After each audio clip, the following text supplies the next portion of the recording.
Y'all better be ready. Hey, how y'all doing? Doing very well. How's it Thank you for going? asking. Okay, listen, I'm gonna make a joke. It looks like I have let's welcome Angelina Jolie in the building, and we have Charles Darwin in the building. Let's go. Welcome to my podcast. Uh, That was good. That was good. that's great. I even brought my coffee for it. Yeah, and I also got my cup of coffee, and I got my tumbler with my water. Okay. Hydrate. So wait, so welcome, thank you very much. And I can see your username is healing something. Healing minerals. Healing minerals, exactly. Okay, so what are you healing today? Well, hopefully everyone's hearts through some good vibes and some crystals and some loving energy. That's what Exa- I do. ex- exactly, me too. The same thing here. Welcome to my podcast. As you can see, I actually do what I call the match podcast. So I bring people in here, and while we are having this match, we engage in a conversation that is going to have a positive impact on humanity. I That's like that. I incredible. like that a Love lot. that. That's something super different and really unique. Rather than everybody screaming at the screen, I like that a lot. That's right. That's right. I don't do that. I have people, they walk in here, they think I'm going to be out here screaming, tap the screen and all that. I'm like, no, no, no, no, no. Hold up. Look, I'm not here for that. Can we make the world a better place? You understand what's happening in the world? How can we come together as one people and as one nation and spread the message of love? On this platform, that's what we talk about. I like that. We need more of that in this world for sure. Wow. You got me. Life. Listen, listen, Ashley, right? What a beautiful, you see, they are beautiful. You know why? And I can tell.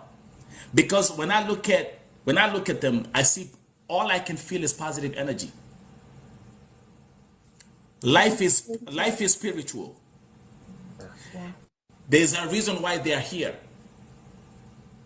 Because positive energy attracts positive energy. Do you guys realize the kind of people that I'm having here?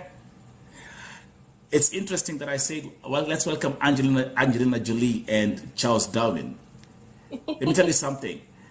Just the other day, yesterday, a guy walked in here. You guys know their movie on Netflix is called The Money Heist. Money Heist. Isn't that the one where they're in South America or Portugal or Spain? Yes. And they're robbing the bike. So yes, and they have this guy called the Professor. He's the leading character, Yeah. right? Okay, folks, he looks exactly like him. Everything. He walked in here. Listen, he walked in here. We all went crazy. Me, I'm like, wait. I'm like, am I dreaming or something? I'm like, are you? And then he's like, yeah, that's me. No And then, way. yes, he says, that's me. Check this out. And in that series, there's a song, there's a very famous song that they sing during that series. And he starts singing it. And we all went crazy. Okay? That's incredible. Watch. I watched all the 5 seasons. That's all. I don't have time for Netflix, but I watched that thing all the way, right? And I'm like, God, what is happening here? Why did you bring me a character who just looks like the professor? And so it turns out he's from Pakistan. Okay. But because he looks like the professor, he's actually impersonating him in creating some series in Pakistan for television.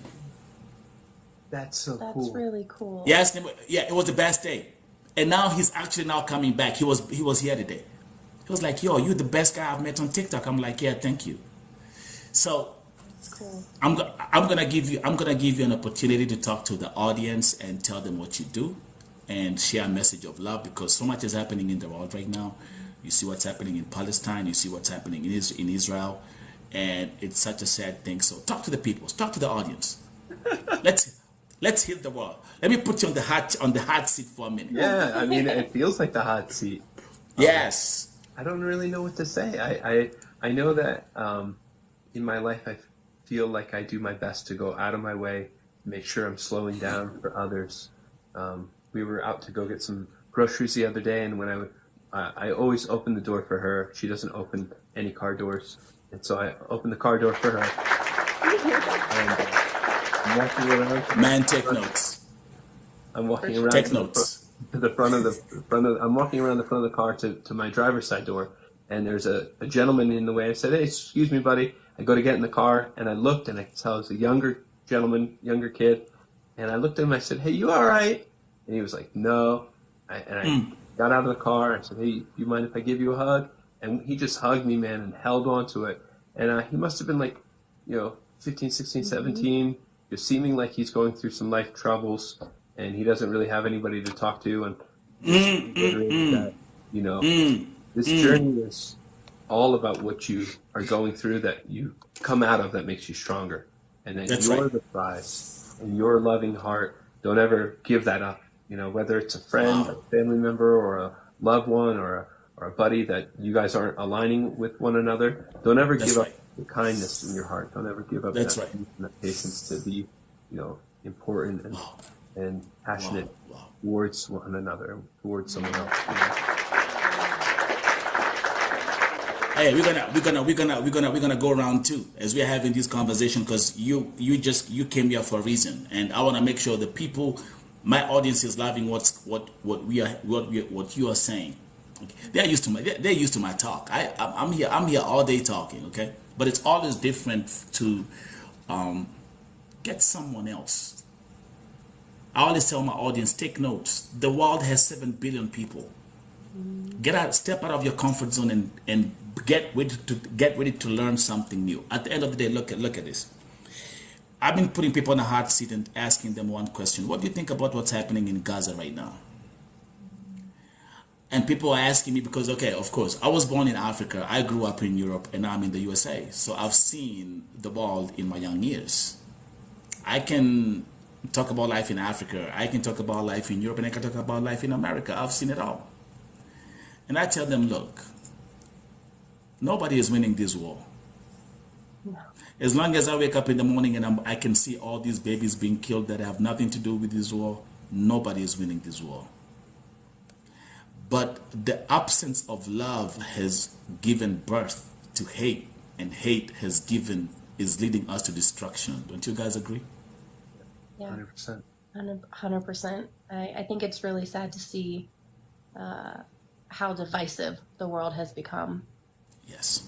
And that's one of my favorite things about being able to spend my life with this man, is I've never met another human being who is so compassionate and just loves people.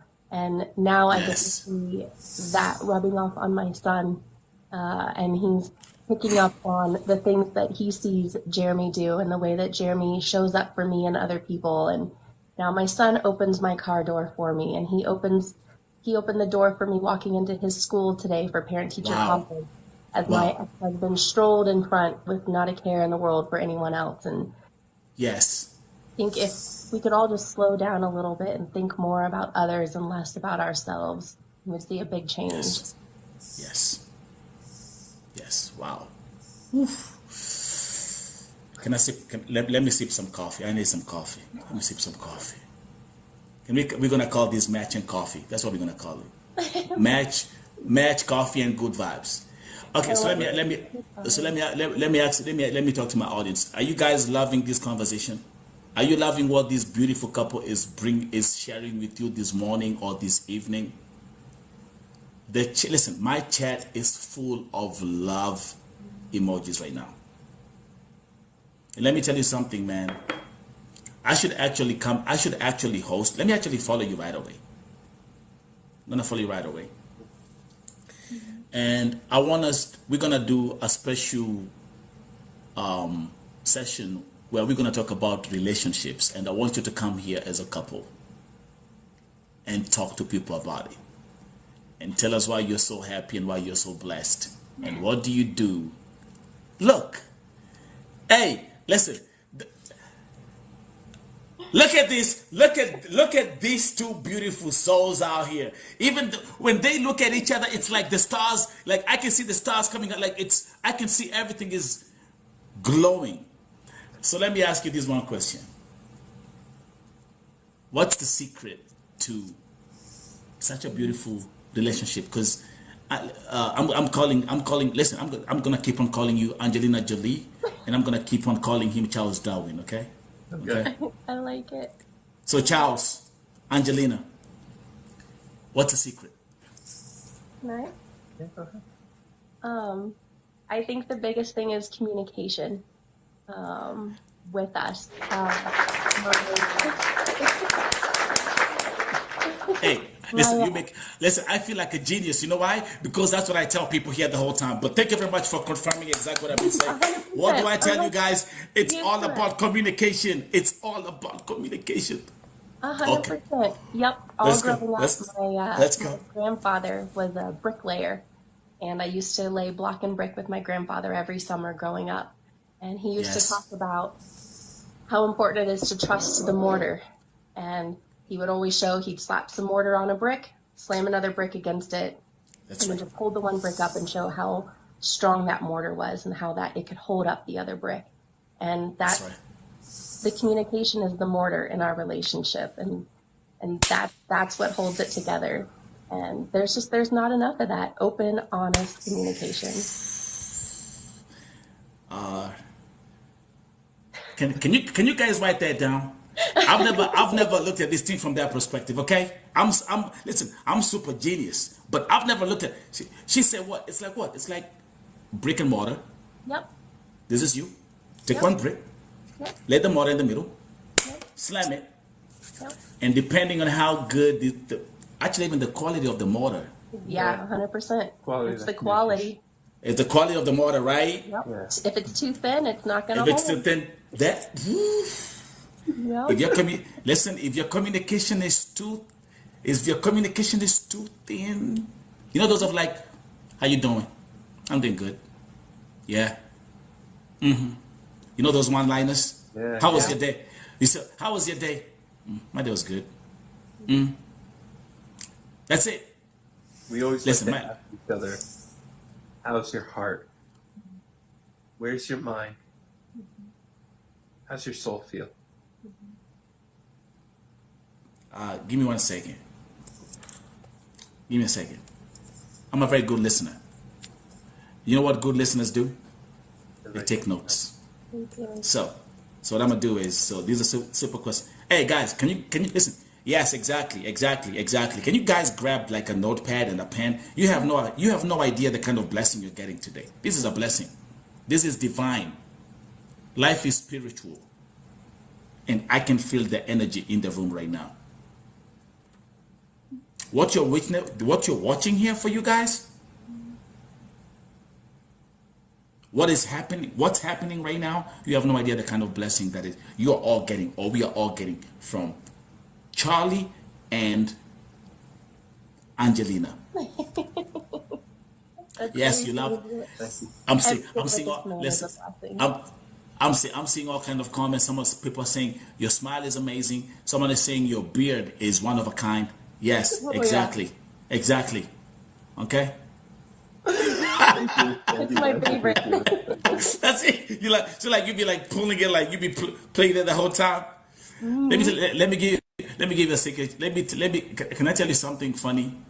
So, when I growing up as a baby, I'm my grandma's child, right? So, my uncle used to have a beard, but every day he would shave his beard. He was bleeding too much because he was cutting his skin, right? Anyway, so guess what? So every time my grandma used to pray before we eat and all this stuff. Do you know what I used to tell my grandma before she prays? I'll say, Grandma, can you please pray for me that I'll never get a beard? Oh no. Oh no. I don't want to live with all those little nicks. That's right. So, and as you can see, ta-da! Yeah. Grandma, your prayers worked. Your prayers, they worked. Yes, thank you very much. Okay? Okay. So, Charles, you can have all the beard you got. Listen, I don't need that. Thank you. But, yeah, no, I'm not kidding. I'm serious. I used to tell my grandma, can you pray? I used to pray for me not to get a beard. So adorable. So let's look. Yeah, grandma came through. So okay, so I see there's one thing you say, Charles. You say, you ask, how is your heart? Right? What else? You mentioned three Where things. is your mind? Where is your mind? Uh-huh. And how does your soul feel? And how does your soul feel? And how does your soul feel? These are the questions that you're asking your soulmate. How is your heart? Woo! That's deep. Listen, I gotta be honest. I've been dating since I was 2 years old. I've never asked someone how is your heart. Let me sip some water. Right. Well, it makes sense, right? To me, it makes sense, right? How's your heart? How are you feeling? Are you feeling loved? Yeah. Supported? Are you feeling heard? Are you feeling valued? Do you need I like encouragement? that. Are you feeling valued? Are you feeling valued? Yes. Yes. Because Yes. what's important to her is not necessarily important to me, right? And somebody told me one time one of the biggest factors about a relationship is they called it the bird theory. And if you've ever been doing something as a man and your partner, girlfriend, wife, teammate, spouse, lover, whatever you want to say, comes to you and says, "Hey, come look outside. There's this beautiful bird." It's the relationships where the man can stop what he's doing and go And and look and enjoy that moment together with someone and say, "Wow, thank you for showing that to me," or "Wow, that's such a beautiful bird," or "Wow, I'm glad I put down the tool," or "I shut the TV off," or I'm glad I have a second to look outside and look at the bird," right? that's right. That's right. Sometimes, no matter what we're doing, unless Yes. it's something so imperative, you can't put down the tool, you can't stop. That's Otherwise, right. calamity or tragedy will befall upon you. If you can't slow down to look at what's important to your teammate, Yes. you're not letting them know how much you value the things that they find joy in. Find joy in slowing down and looking at the bird, whether they just want a moment of your time or just want to share something like the bird outside, slowing down to let them know that they take precedence in your life. Because of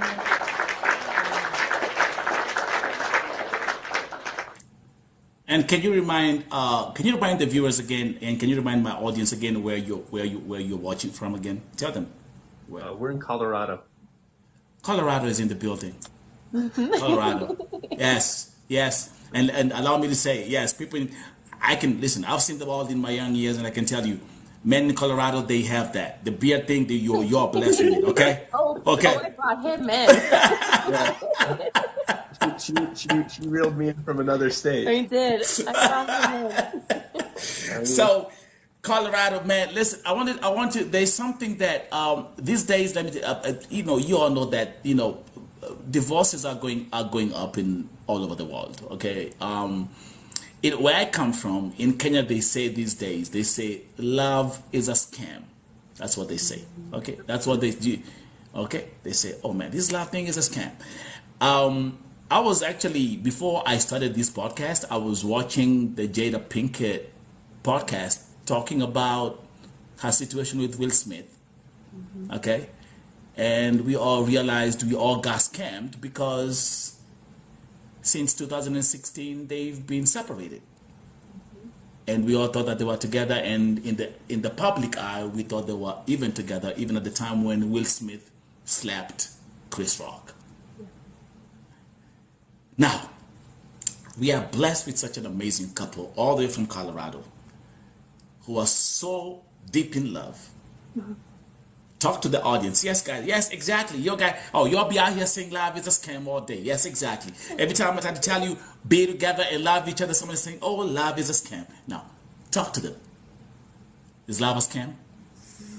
Who's gonna go first? I was Angelina? love was a scam for a long time. I was in a 17-year abusive marriage. I married very young. I was raised in a very strict religious cult.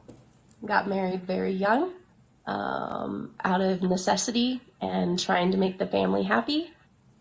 did my best to make it work. Please don't tell me. Please don't tell me you're talking about. Are we talking about Scientology? Are Not you? Scientology. In a Were you in the similar same group realm. with in a similar realm? It's a similar realm. Okay, Yeah. I thought. Okay, I could have said, hey, let me call. What's his name again? Let me call Travolta. And yeah, I call it Tom Cruise and John Travolta. Get them on Tom the Cruise and horn. all that. Exactly. Tom Cruise is Yeah. like one of the guys. Coffee. Thank you. Pay attention. Go ahead. Go ahead. We're listening. Yes. Yeah. And I never I always dreamt about finding a real partner and a real teammate. And it's something that I wanted my entire life and thought I could make it happen. And I felt like a failure that I Wow. wasn't able to make, 17 years work and having a kiddo. And I felt like I failed as a wife and as a mother. Um, but I was able to take time to find myself it had to start with loving myself. You Yes. can't love anyone else if you don't love yourself. And Yes. I was able to Absolutely. find my own worth and my own value. And at the right Yes. time, this incredible man walked Phew. into my life and And open the door, and that opened the was door it. and opened my eyes to what real love is. This is very interesting. This is very interesting because I've studied I've said I love watching documentaries. If this the only thing that I actually watch, I only watch documentaries. And Yeah, here in that's America, good. especially, we know what's happening. We have like this the Jeffrey family, that's been practicing polygamy for the longest time in their state, the only state in America that actually you can be polygamous, right? And we've watched all these stories of young women within these cults whereby they get married at the age of 14 or 15 and they're told he's going to be your man. So is that so you went through this a similar situation? How do you mind if I Yeah. do you mind me asking you how young you are? Yeah, I wasn't that young. I was 18 when I got married. Okay. I was 18 and Okay, he you was are 20. 18. Yes, yes. But what happens? And let's actually look at this from her perspective. So what they do is you don't even select who's gonna be your soulmate. They tell you this is gonna be your soulmate, Mhm. And right? so it was a little bit different. I was able to select, but dating is for the sole purpose of getting married. So when you start dating, then Yes, the yes, pressure builds, and then yes, you have to get married. Uh, yes, yeah, yes. so you're allowed to pick your partner, but you got to make your choice quickly. Um, and, Wow. and there can be punishments that come with dating for too long and not getting married. Um, Yes. lots of pressure to do so. So here you are. He comes along the way. Mhm. How did that transform your life? This one, oh Oh, man, I don't know if oh, there's enough man, time yo, tonight. yeah, yo, I hey, mean, listen, hey, there goes the rematch. I'm not even look. I'm just hitting rematch. I'm not even looking at the. I don't even care about the points. I'm just kidding. Listen, this conversation, and that's what I'm saying. Hey, you have no idea how blessed we are today. This is a mm, blessing. it's a This blessing is for a, us as well, for sure. yeah. A hundred Thank you, percent. thank you. It's an I'm honor. very, It really is. It's an honor to be able to I'm slow very, and do something different. Um, I think there's so many people in the world. They work very hard. I think we work really hard together as as teammates. She works a 9 to 5 job, and when she's done with that, she sits here and works across from me.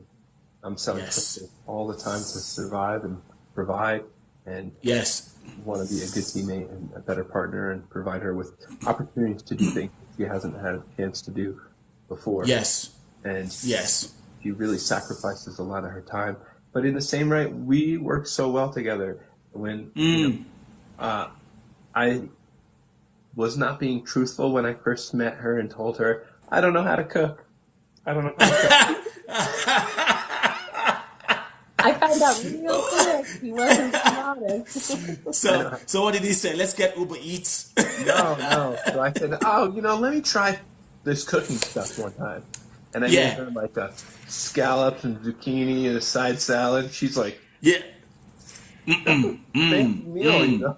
Yeah, yes, And yes. then she Yeah, the said, man can cook. The man can cook. Man Yeah, can cook. the man can cook. and Yeah, then, and yeah. then you know, after we ate, she said, "Oh, let me help you do dishes." And I said, "Here's your crossword puzzle.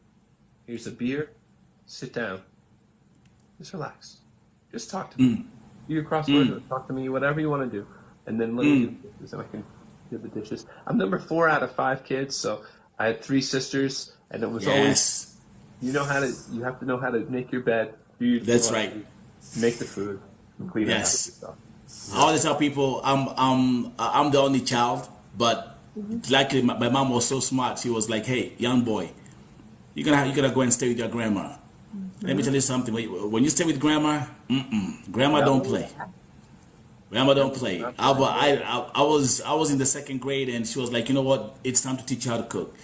It's time to teach you how to clean." So you grow up. I'm a very independent person, and that is one thing that I will always thank my grandma for. So also for you, like growing up in that kind of like a family with, you got 2 brothers or 3 sisters or whatever, you have to learn how to do these things early. Let me check some of the comments that are coming out here. People are falling in love in the chat room. Okay. Okay. Others are saying, "Oh, how he is looking at her. I'm jealous right now." Okay, I'm telling you that my chat is on fire. I'm telling you, my chat is on fire. Allow me to say that at the end of this podcast, someone in the chat would be pregnant with 6 babies. Okay, You're welcome. yeah. Hallelujah to that. Yeah. The way these comments are flooding up here, yes. But the time we finish this chat, someone here is gonna be pregnant. Please don't. Yeah, please don't call. Please don't call me for the DNA test. It wasn't me. No joke. So wow, it's amazing that we have this beautiful couple, and they're telling you that love is real. Love is real. We got this beautiful couple, and not because they are perfect. No, it takes work. You got to be willing to do the work. It's effort and it's work, but when you find the right person, The work becomes seamless, because Yeah. it's not work that you're regretting or holding like a judgment over somebody else. You're not doing Yes. work because they're making you. You're doing something because you can love to serve them. I love. Yes. And it's teamwork. It's simple teamwork. If we're done selling in the evening, and we wrap up everything at night, and then I'll invoice before I go to bed. If she's waking up for work and I have to drive her to work, she lets me sleep a little extra long. And when I wake up, my vitamins are out on the table. And when she's got her bag together, I carry her lunch bag, her water bottle, her work bag, and don't let her carry a single thing to the truck, so she has an easy morning. When we do printing labels for the sales we made, she sits with me on the floor and she knows exactly, okay, this person's this way, this person's this way, okay, I communicate back and forth, and it's so seamless. I've never had a partner in my whole life that wants to build something with me. With you. Exactly. Now let's talk about, let me actually come in there. Let's talk about you as a man. You found someone that is telling you, "I'm here and I'm gonna help you build." Yeah. It's so powerful. Let me give these women a secret out here. Okay? That's what a man wants. 100%. Someone who's saying, "I'm gonna be right there." When you're building whatever you're building, it's not gonna be easy. No. You're gonna have some sleepless nights. They're gonna be there. It's not gonna be laughing and smiling and doing whatever the whole time. It's gonna be there.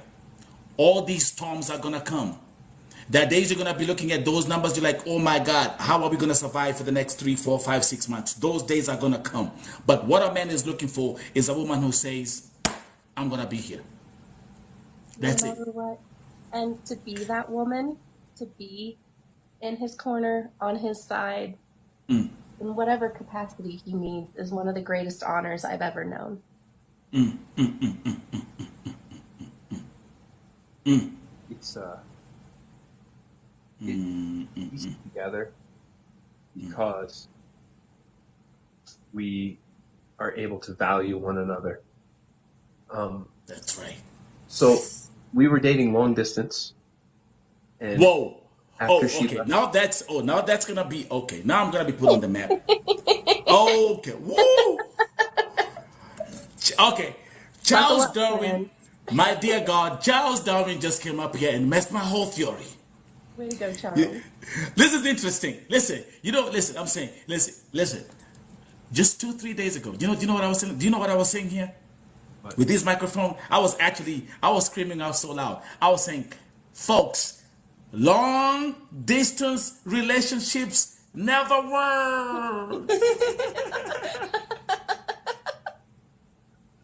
What? What? Did you say you started as long distance? Can you start? I'm listening. Because I have to retrieve my statement. After what you're gonna say, I'm gonna have to retrieve my statement. I might have to go back to long distance dating again. Let's go. I'm listening. so when we first met, I was in Denver for work. I was living in Yes. New Jersey. Yes. She is about 2 hours away from Denver. So she's driven from the mountains down into Denver. I've flown from New Jersey to Denver for work. I was there for work too, for the week. And so Okay. how we met Gotcha. one another. Gotcha. That's how you met. Gotcha. Okay. You know, a short period of time together, and then we just, hit it off on the phone all the time, talking, really appreciating one another. And she said, "Hey, I'm going to be back in Denver for work. If you want to come for like a night or two." And I'm thinking, well, I'm working really hard and doing okay financially. I can afford to get on a plane and come see her.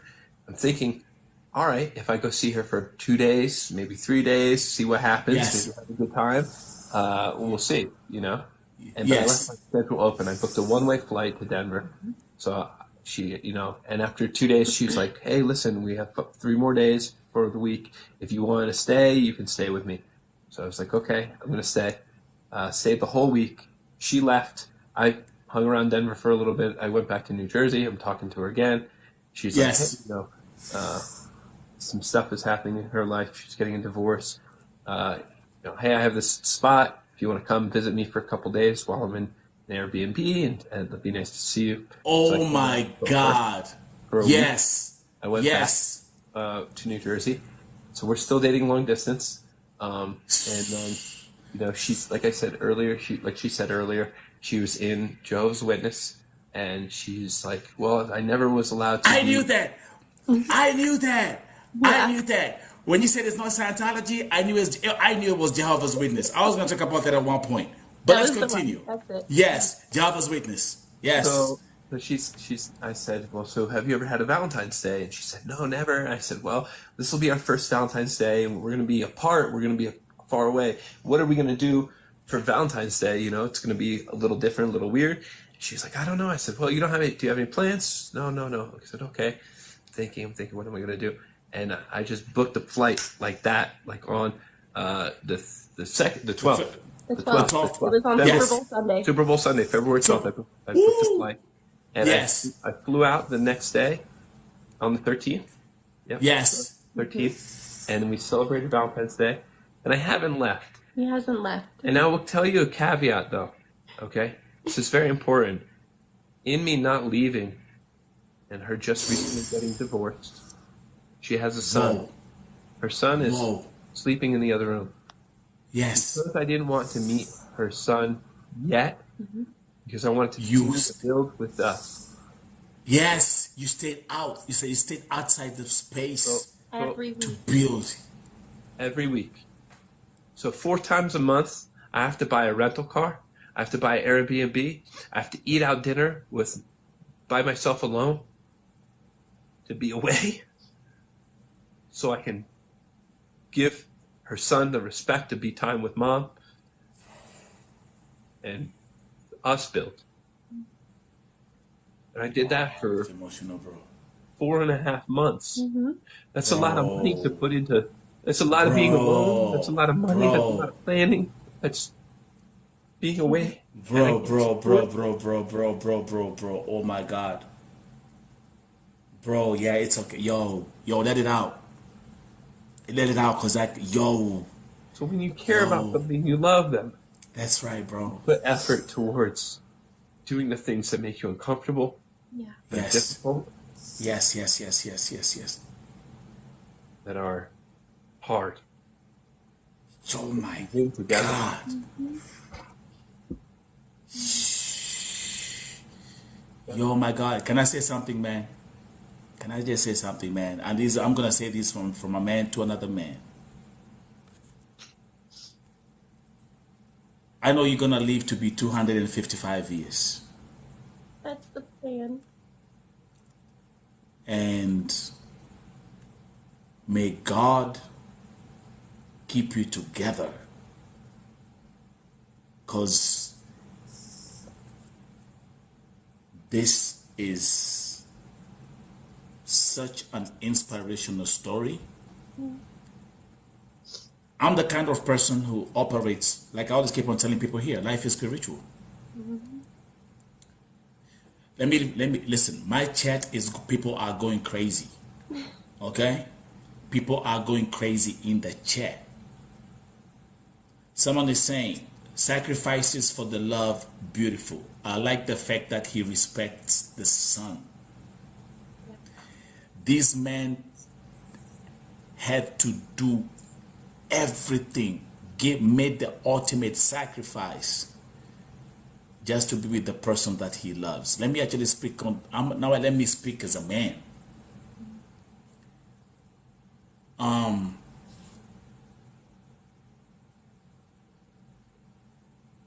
This is deep. But the beauty of it is this. It's a reminder that love is real. It vindicates what I tell my people here all the time. Love each other. The only message that I share on this platform every day is love. I then say this, affirmations. Everything that I say with my mouth manifests. And then I always say that if you usher love, this thing called the universe will bring love to you. You don't chase it. I don't know this couple, but because I've been talking about love and love and love and love and love today, my audience, you're watching how love looks like. Mm-hmm. Look at this. Look at this. Do you know how it feels? Listen, do you know how it feels? Look at this. Yes. Can the bride kiss the groom? Yes. Thank you. Look at this. It's happening on VOTV, ladies and gentlemen. You're witnessing this moment. And you know, there's one thing I say the moment you walked in. What did I say? I said, you guys are, you look like, I felt that energy. That love that you have, it freaking slammed me. Like, seriously. It just like knocked me off the chair. I always say jokingly, I don't care if people think we're gross. I waited my entire life for this man. I don't Yes. care. I don't Yes. care. I will dance Yes. with him in the middle of the grocery store. I don't Oh, care who hallelujah. looks at me.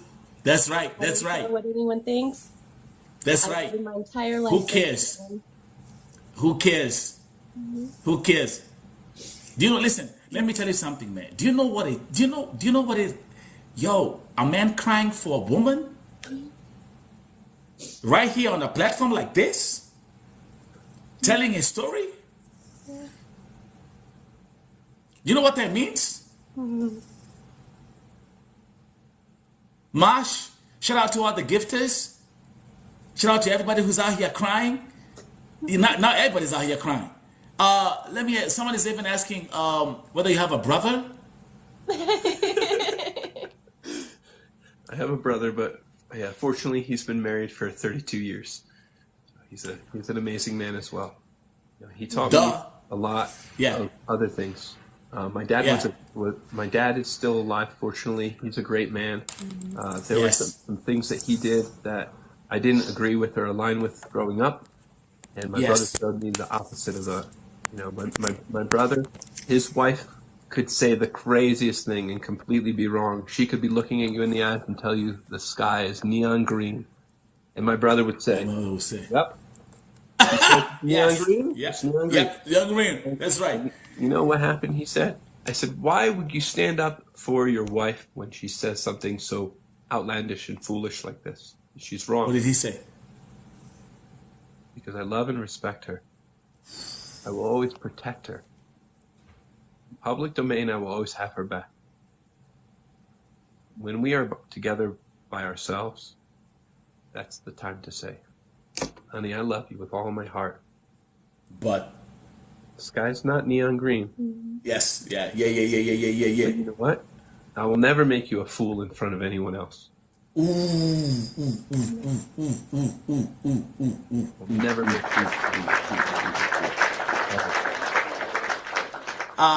Okay, hey, listen, man. Someone is saying in the chat, it's rare to find this kind of love in Africa. Okay. let me. It's there. It's in Kenya. It's in Burkina Faso.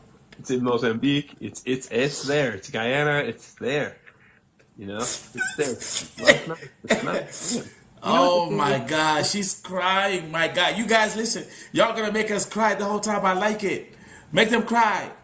You see, love is powerful, bro. Like this is so freaking sweet. I feel. Listen, you guys make me feel like I'm actually. I feel like I'm. It's like I'm. I feel like Oprah tonight. I feel like Oprah. Oprah. Listen, Oprah, you ain't got shit on me. Okay. I definitely prefer you over Oprah. Yeah. We'll hang out with you. Thank you very much. Thank you very much. Thank you very much. Thank you very much. I should be out here saying, and you get a rose, and you get a money gun, and you get a money gun, and you get a galaxy. I'll be out here. That's what I'm gonna be start doing. People out here be, oh my God, you guys, we are so blessed.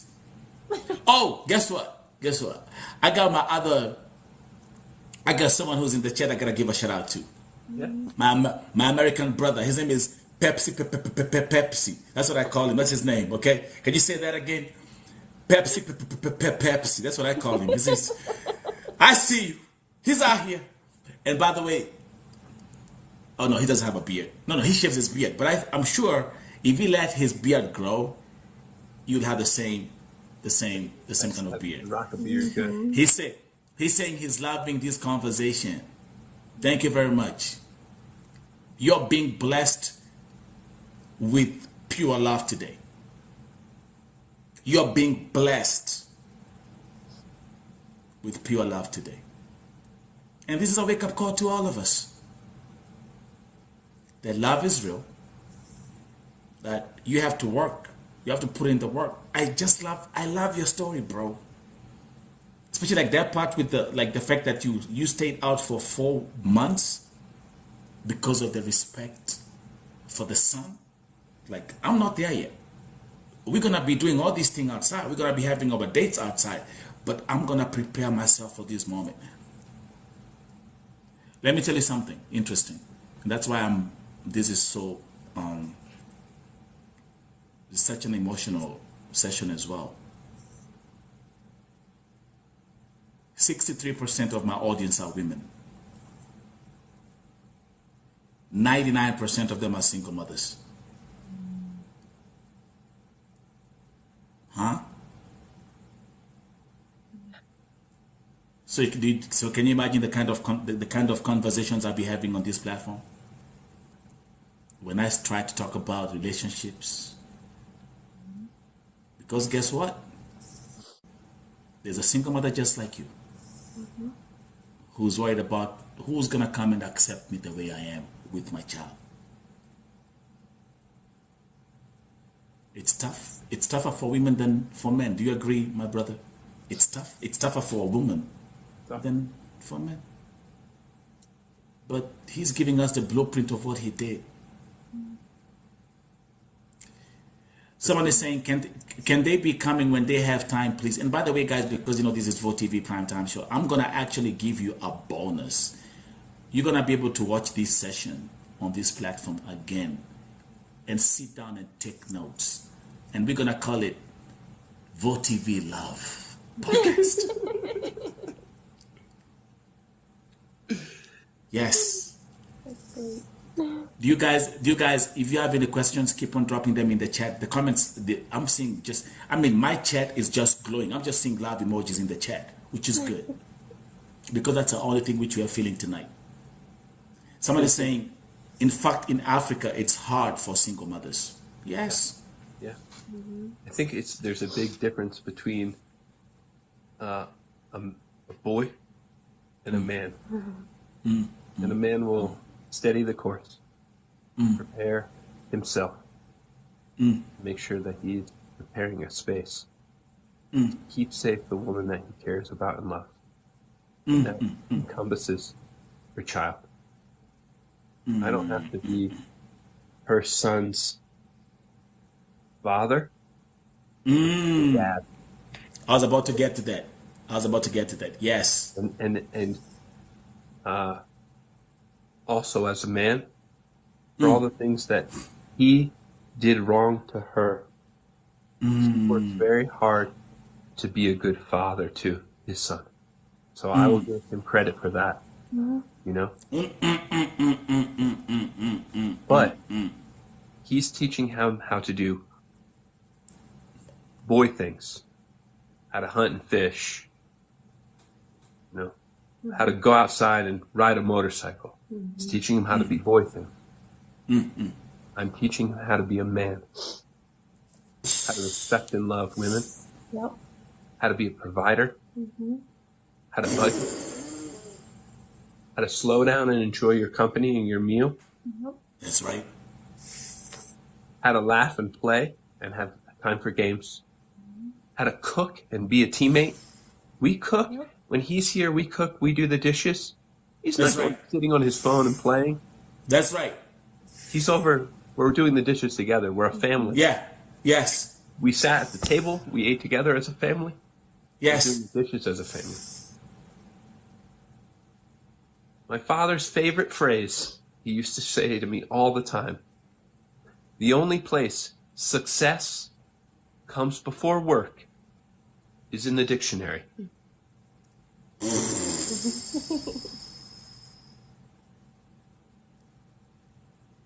Boy. Are you guys listening to this?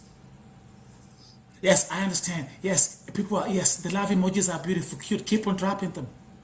Yes. Yes, Doris, you're pregnant already. Thank you. Yes, all the best. Yes. Is it a boy? Is it a boy or is it a girl? Thank you. Thank you. If you want something in life, making sure you're working for it and putting the effort towards it in a way that's concentrated and precision, but more importantly, patient. So patient. We even with each other, right? Because it's so easy to come in. Great example. We had to leave, clock out. She's working from. Oh, today is the office. Today was in office. She's working. Thank you to all the gifters. Thank you to all the gifters. Thank you for the love and thank you for the blessing. Thank you. Yes. She's working at the office today. So last night, we didn't go to bed till 2:30 in the morning. We're waking up at 6:30 in the morning to go to work. It's only 4 hours of sleep. We're going to drive her to work. I come home, prepare the house, clean up for her son, drive back to work and pick her up. We go together, drive to the school to pick him up. We have time to go get gas in the car and go get a sandwich. That's and then right. we go back to the school for parent-teacher conference. But while we're in getting the sandwich, I'm waiting for the sandwich. They're not done. And I'm talking with the guy, very friendly. She came in. She had to use the bathroom. And she said, hey, we got to go. I got to go to the bathroom first, and then we got to leave. Quick. You know? Yes. And later when we slowed down, I said, were you upset? Oh, no, I wasn't upset. We are patient to not. I didn't assume she's mad at me. I didn't jump and say something. Yes. You know? Yes. You listen. You'd be like, hey, who you talking to? Huh? Yeah. Right. No. Huh? What's up with the energy? Huh? Right. Yeah. Okay. Especially, But- that's not how we speak to each other. Yes. It's not how we speak to each other. Love and respect. Love and respect. Love and respect. Listen, I think listen, after this conversation, from the look of things in the chat, we're gonna have a lot of there's gonna be a lot of breakups tonight. Okay? Because they're gonna be like, hey, you ain't treating me, you ain't loving me like but because I've been saying Angelina and Charles the whole time. Can you tell them your real names so that because everyone is calling you Angelina and Charles now, and now I'm feeling guilty. I like okay, it. okay. I give them the name. Oh, gosh. Ashley. Ashley. Do you know who has been? Do you know the person who's been commenting here the whole time? The top commenter. Her name is Ashley. We're good people. We're good people. That's wild. Do you want to hear some? Do you want to hear something else crazy? I've given her the title my TikTok wife. I like that. But she's anonymous. So Ashley's are good. Can I go ahead and try? Ashley's are good. So we blessed with Ashley. She has to sing my namesake. And what about you, my brother? Jeremy. Jeremy. What about you, my brother? What is your name? Oh, my name is Nelson. I got one of the best names ever. Nelson, like Nelson Mandela. It's so nice to meet you, Nelson. What a pleasure. I mean, like this. Number one, I'm gonna say this. I'm gonna make a promise to my audience because they are actually already asking, can they be coming here? Can they be coming here for the primetime show at night? Yes, they will. They'll be coming here. This is family. This is such a beautiful family to be a part of. But this is something so unique and so new. Thank you. 3 accounts. My primary account, I got bananaed on it, so I can't go live. This is my secondary account, and they have me, shadow B word. So, yes, got you. I've been live for several hours, and only the people that are coming into this room are people that are my friends, that buy from me, that love me, that show up with me. And then I have a third one I just started, where I put a little bit of this out there. Money, followers, traction. Got you. And I have enough followers to go live on that one. Also, Shadow B. Also, so I'm having a really hard time mentally this week because I. Oh my God! You can be able to.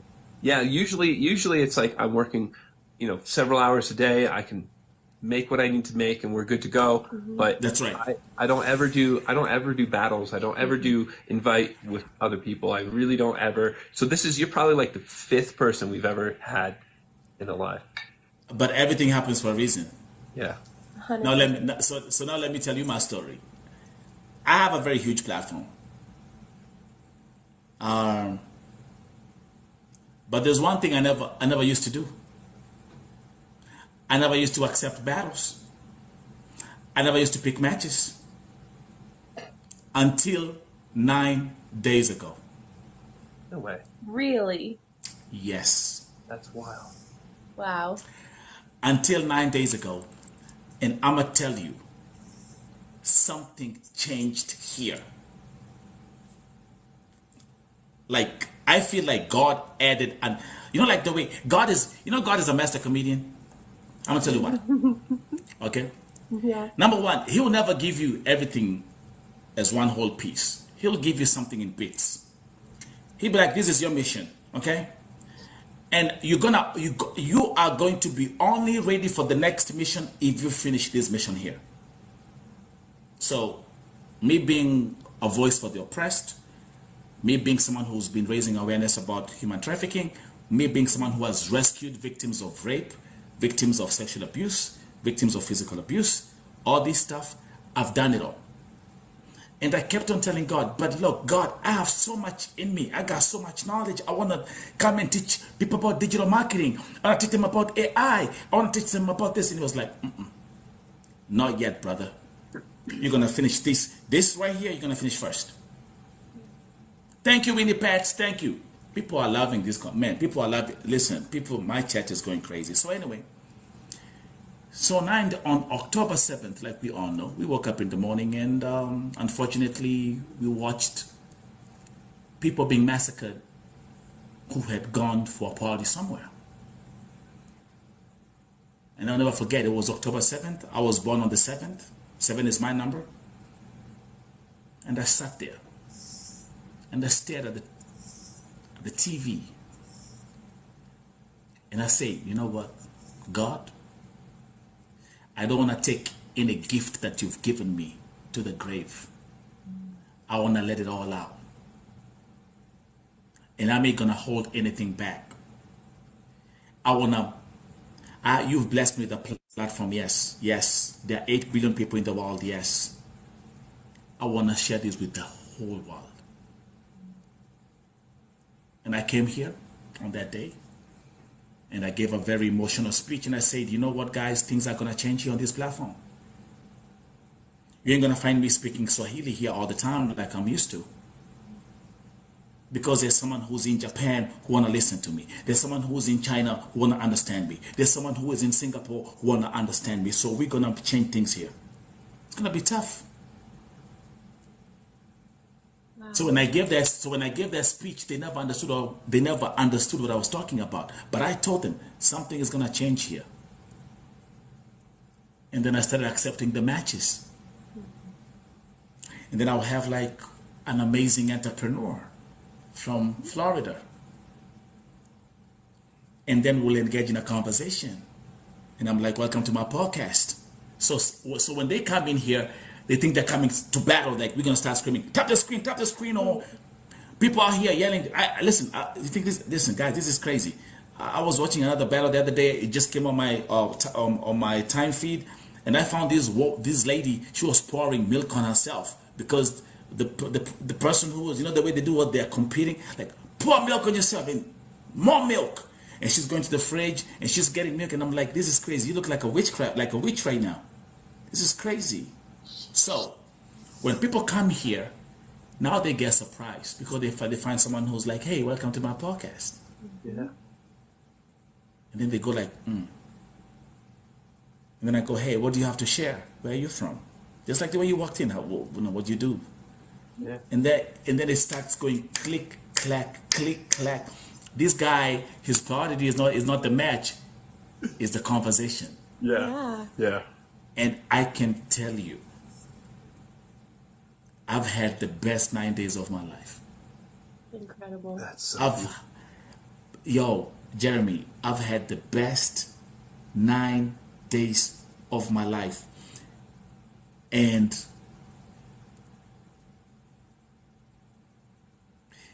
for you to change, people are scared to change. People don't want to pivot. Yeah. People are scared to change. They want to stay. Oh, did you? Okay. I got to stand up to get my tea, and then we're going to talk about this in. Oh man, go get some tea. So the thing we always say with one another. Yes. Two phrases we use all the time with one another. Yes. We say, chin up, and we say pivot. Pivot. But this is so important for tonight. This is so important for tonight. And the reason this is important for tonight. The same words I say. Her son really, really likes this salmon dish I make. It's very, very easy. We go to Costco.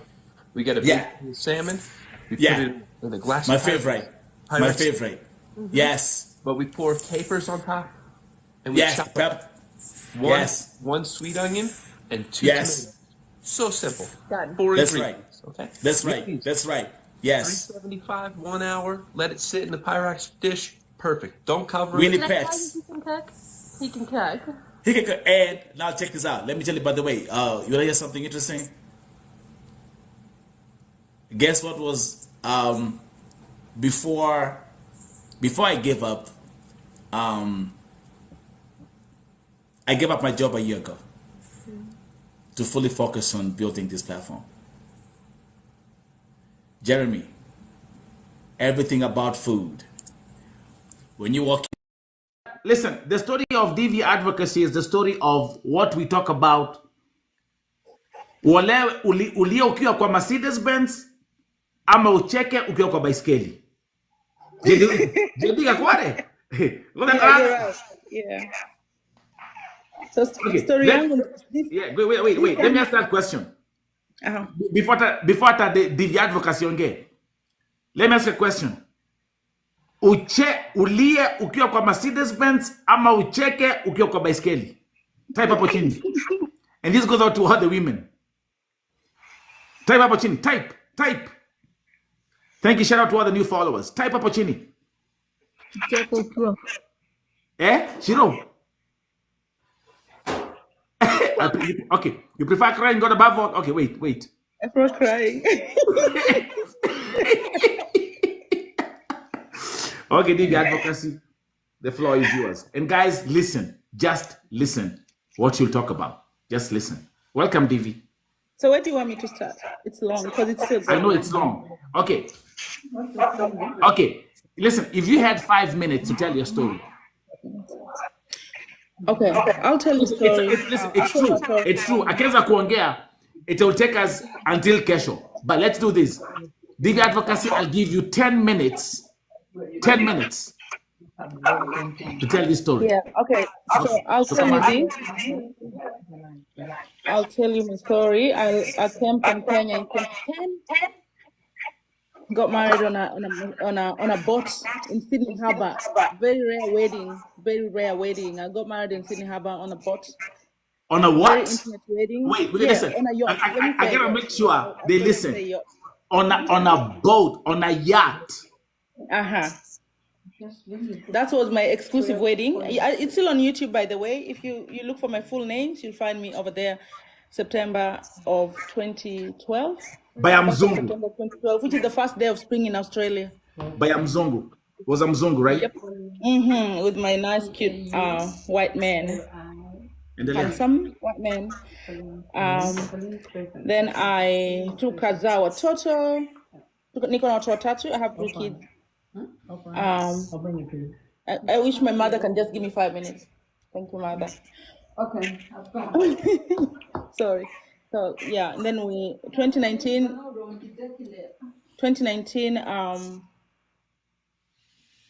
I got a chance. He got a chance to get transferred to America. So we moved from Australia to America in January of 2019. Tukaenda America. Tulikuwa na shida kwa ndoa tu kawaida, like any other person who has problems in marriage. But you know, as an African woman, mnafunzwa kuvumilia. So nilivumilia. Tukaamua kwenda. Anyway, maybe around 8 months down the line, I even told the house, tukatafuta nyumba, tukanunua gari tukiwa hapa, you know, mzungu issue. Yeah. Tukatafuta nyumba. It was good. Nancy, if you once lived in Sydney, you might know me. But if you did not, you just lived in Victoria, it's okay. But it was really good life for me. I had amazing life. But every single day I came and met Kenyans that smile. I go back home, I'm crying. I smiled all the time, most of the time. In fact, kuna watu walikuwa wameniita smiling machine. It's a nickname watu walikuwa wamenipea, watu wengine, some women. But they're my friends. Because they didn't know why I was smiling. Sometimes people smile for no reason because we know what we're going through and we're just trying to hide it under our smile. Anyway, so tukiwa America, same as here, siku moja akaamka tu akasema anataka kunizoza. He's not even a big man. Ni mtu tu mwili slim tu kama vile Nelson hivi, lakini a little bit short. The guy alinisukuma chini. It was furugu tu akawa anataka kunisukuma from first floor to the ground floor. So good luck nikashikilia rail. Na ningeanguka hiyo, but then if I fell that way kwa sababu could have died.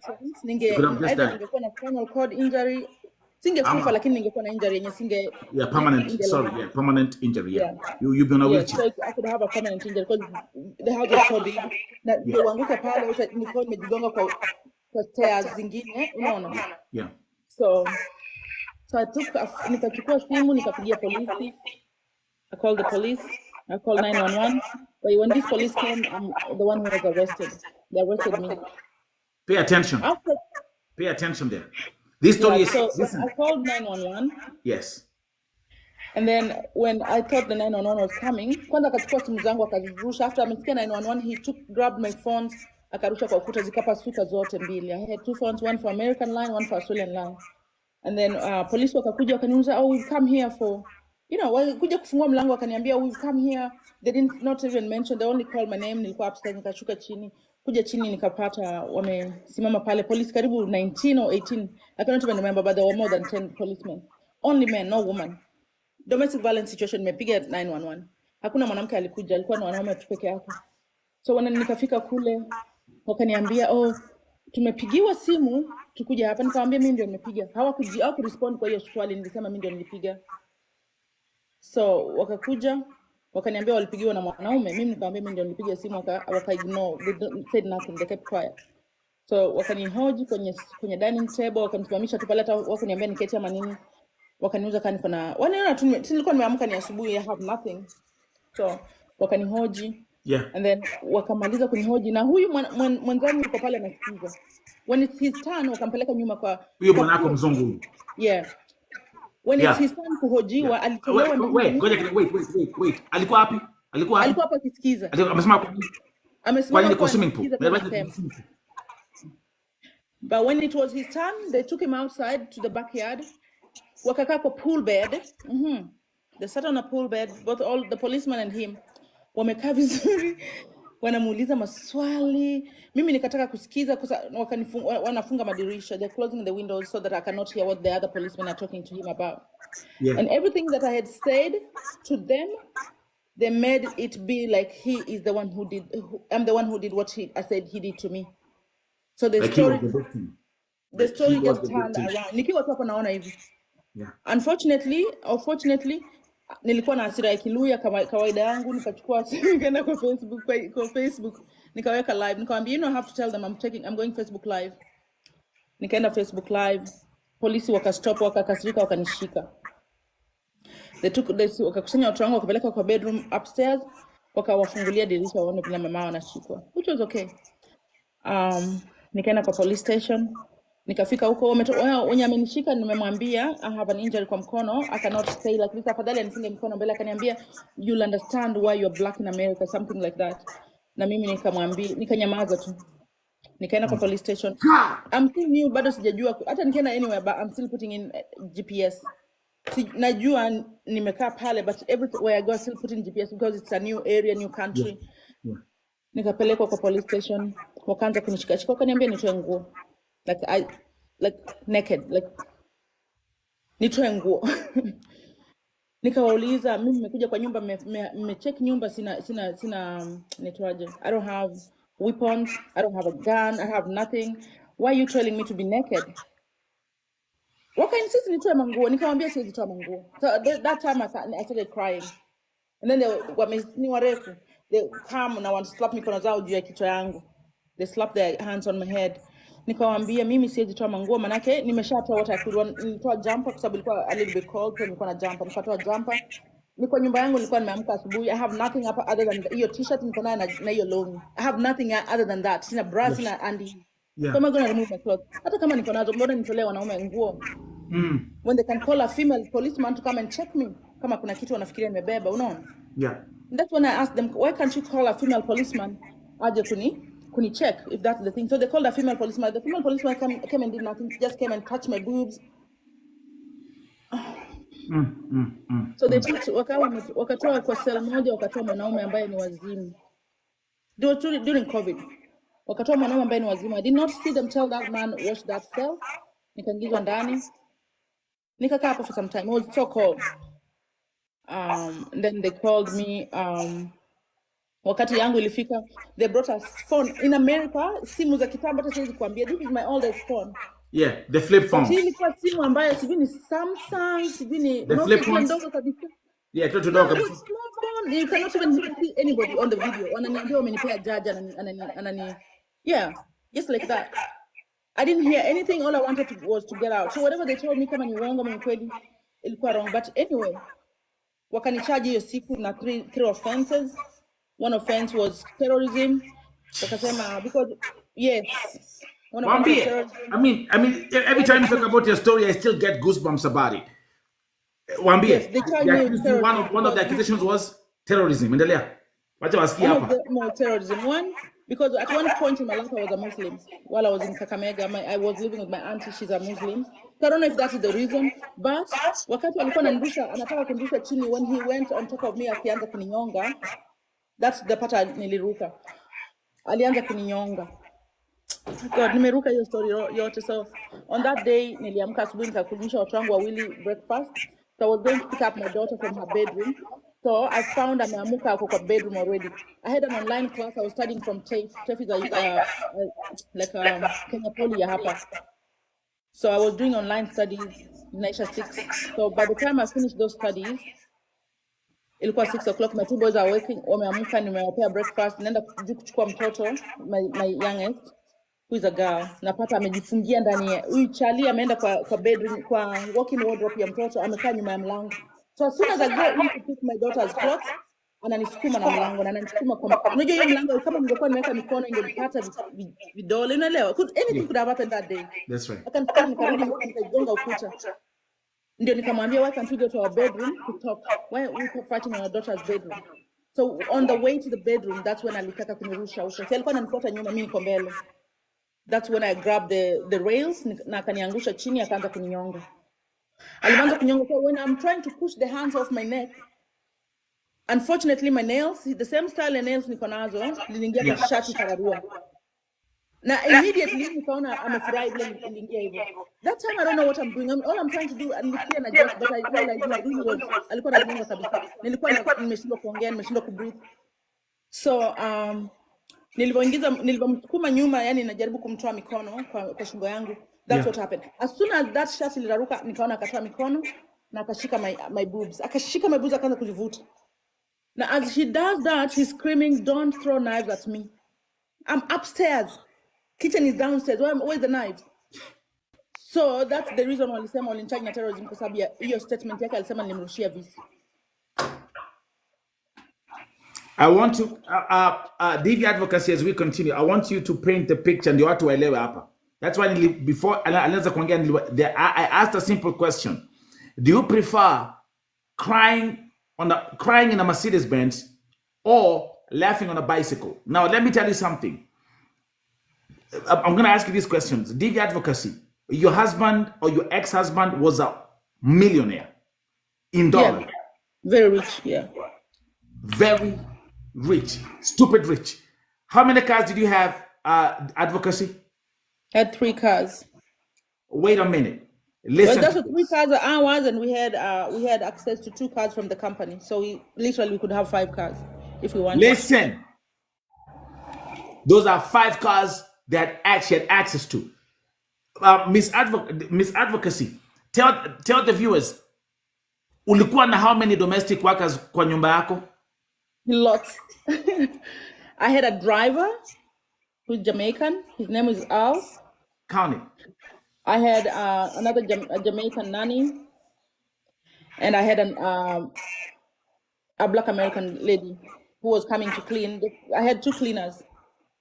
Even though they're coming to clean, I've cleaned my house. I still had these people come to clean because he was trying to make a statement. Unasikia maisha? Wait, ngoja kidogo wale ambao wako hapa. Even those who are watching who are in America and are you getting this lifestyle? This is not your average Joe lifestyle. I had a 7-bedroom house. I ended up in a shelter. So after this day, yeah. Okay, Nancy, she said 7 rooms, which is normal. Nancy, the house she was living in had 7 bedrooms. Mention that. Jedi, kwa makile. Usija wewe nyoto mai. Nimestuka. Nancy, breathe in. Yes. I'm telling you, her story is a Netflix series, and she's actually giving you bits and pieces. If you want to watch the first time she came here, you can watch Miss Advocacy's full interview on Vote TV YouTube. But continue, Miss Advocacy. Here you are. You have been charged with terrorism. Continue. In America, terrorism. In America, where I don't know anybody. So the only thing that helped me, and I want you guys to know, I might be different. I might look different. Many Kenyans who live abroad, they don't like social media, but this social media is the thing that helped me. When I put that video on Facebook, nikiweka polisi live, nikiscream kama wazimu, this is the only thing that helped me. Sikujua mtu in America that time. Sikujua anybody, any Kenyan, anyone. But I'll tell you also the challenges I met.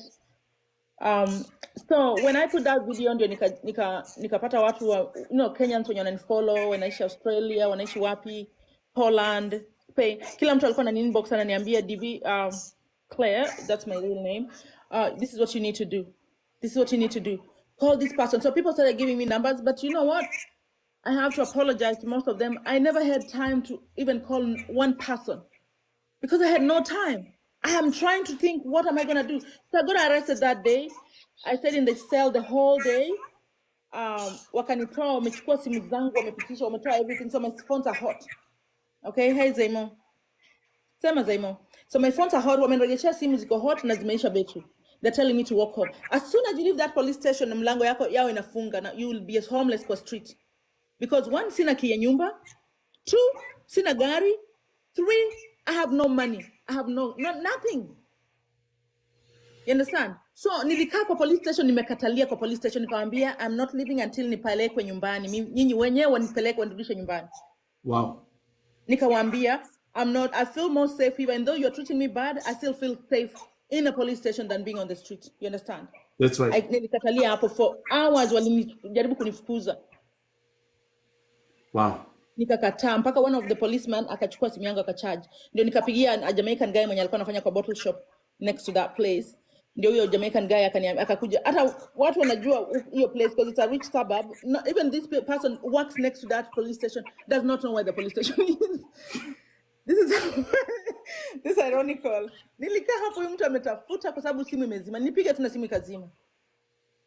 So he came, but he cannot park there because it's black. He's scared of being arrested, for no reason. Another implant anything, and plus it's Jamaican. Jamaican, that's right. Yeah. So alikaa pale nje akizunguka akijaribu kupiga. He's a Uber driver as well. That's why I told him. Wow. Nikakaa pale. Wow. So when the guy came, akanipika, akanidrop home. Eventually, walimchajia tena simu one second time. Akaniambia ako nje, nikamwambia atoke. Nikaenda, akanipeleka home. Nikifika tu home hivi, napata barua. Napata simu kutoka kwa hiyo police station. Come and take this letter or we bring it to you. Eviction letter from my house. I don't know what to do. The only good thing is nimerudi kwa nyumba, alipeana key nikaletea key ya nyumba. Alipeana key, akapeana credit card moja yenye alikuwa sikujua hata niko na credit card. Kumbe alikuwa amefungua credit card in my name. I was surprised that I have a credit card. Yes, I was surprised I had a credit. He gave me Mr. Millionaire. And a key. Listen, continue. Key ya mlango ambayo ilikuwa na key ya gari. Ndio huyu Jamaican akanidrop nyumbani, nikapata hii simu. So as soon as nilifika nyumbani, the man told me, go to the doctor. So I'm driving to the doctor. The guy is left. Na drive kwa daktari. On the way to the doctor, I get a call. Mtu ananiambia, come pick this letter. Your husband went to a certain court. They don't tell me the name of the court, and he got an order for you to be evicted. If you do not come, we will come and evict you ourselves. And it's an order. It's an order by the court. And mind you, not everybody without the kids, correct? So nikifika kwa nyumba, I didn't tell you that part. This part makes me cry. Nikifika kwa nyumba from the police station, I got just a letter for bench. This is the last time I saw my kids. That time they kept me in the police cell. They were helping him to move out with my kids. Pause right there.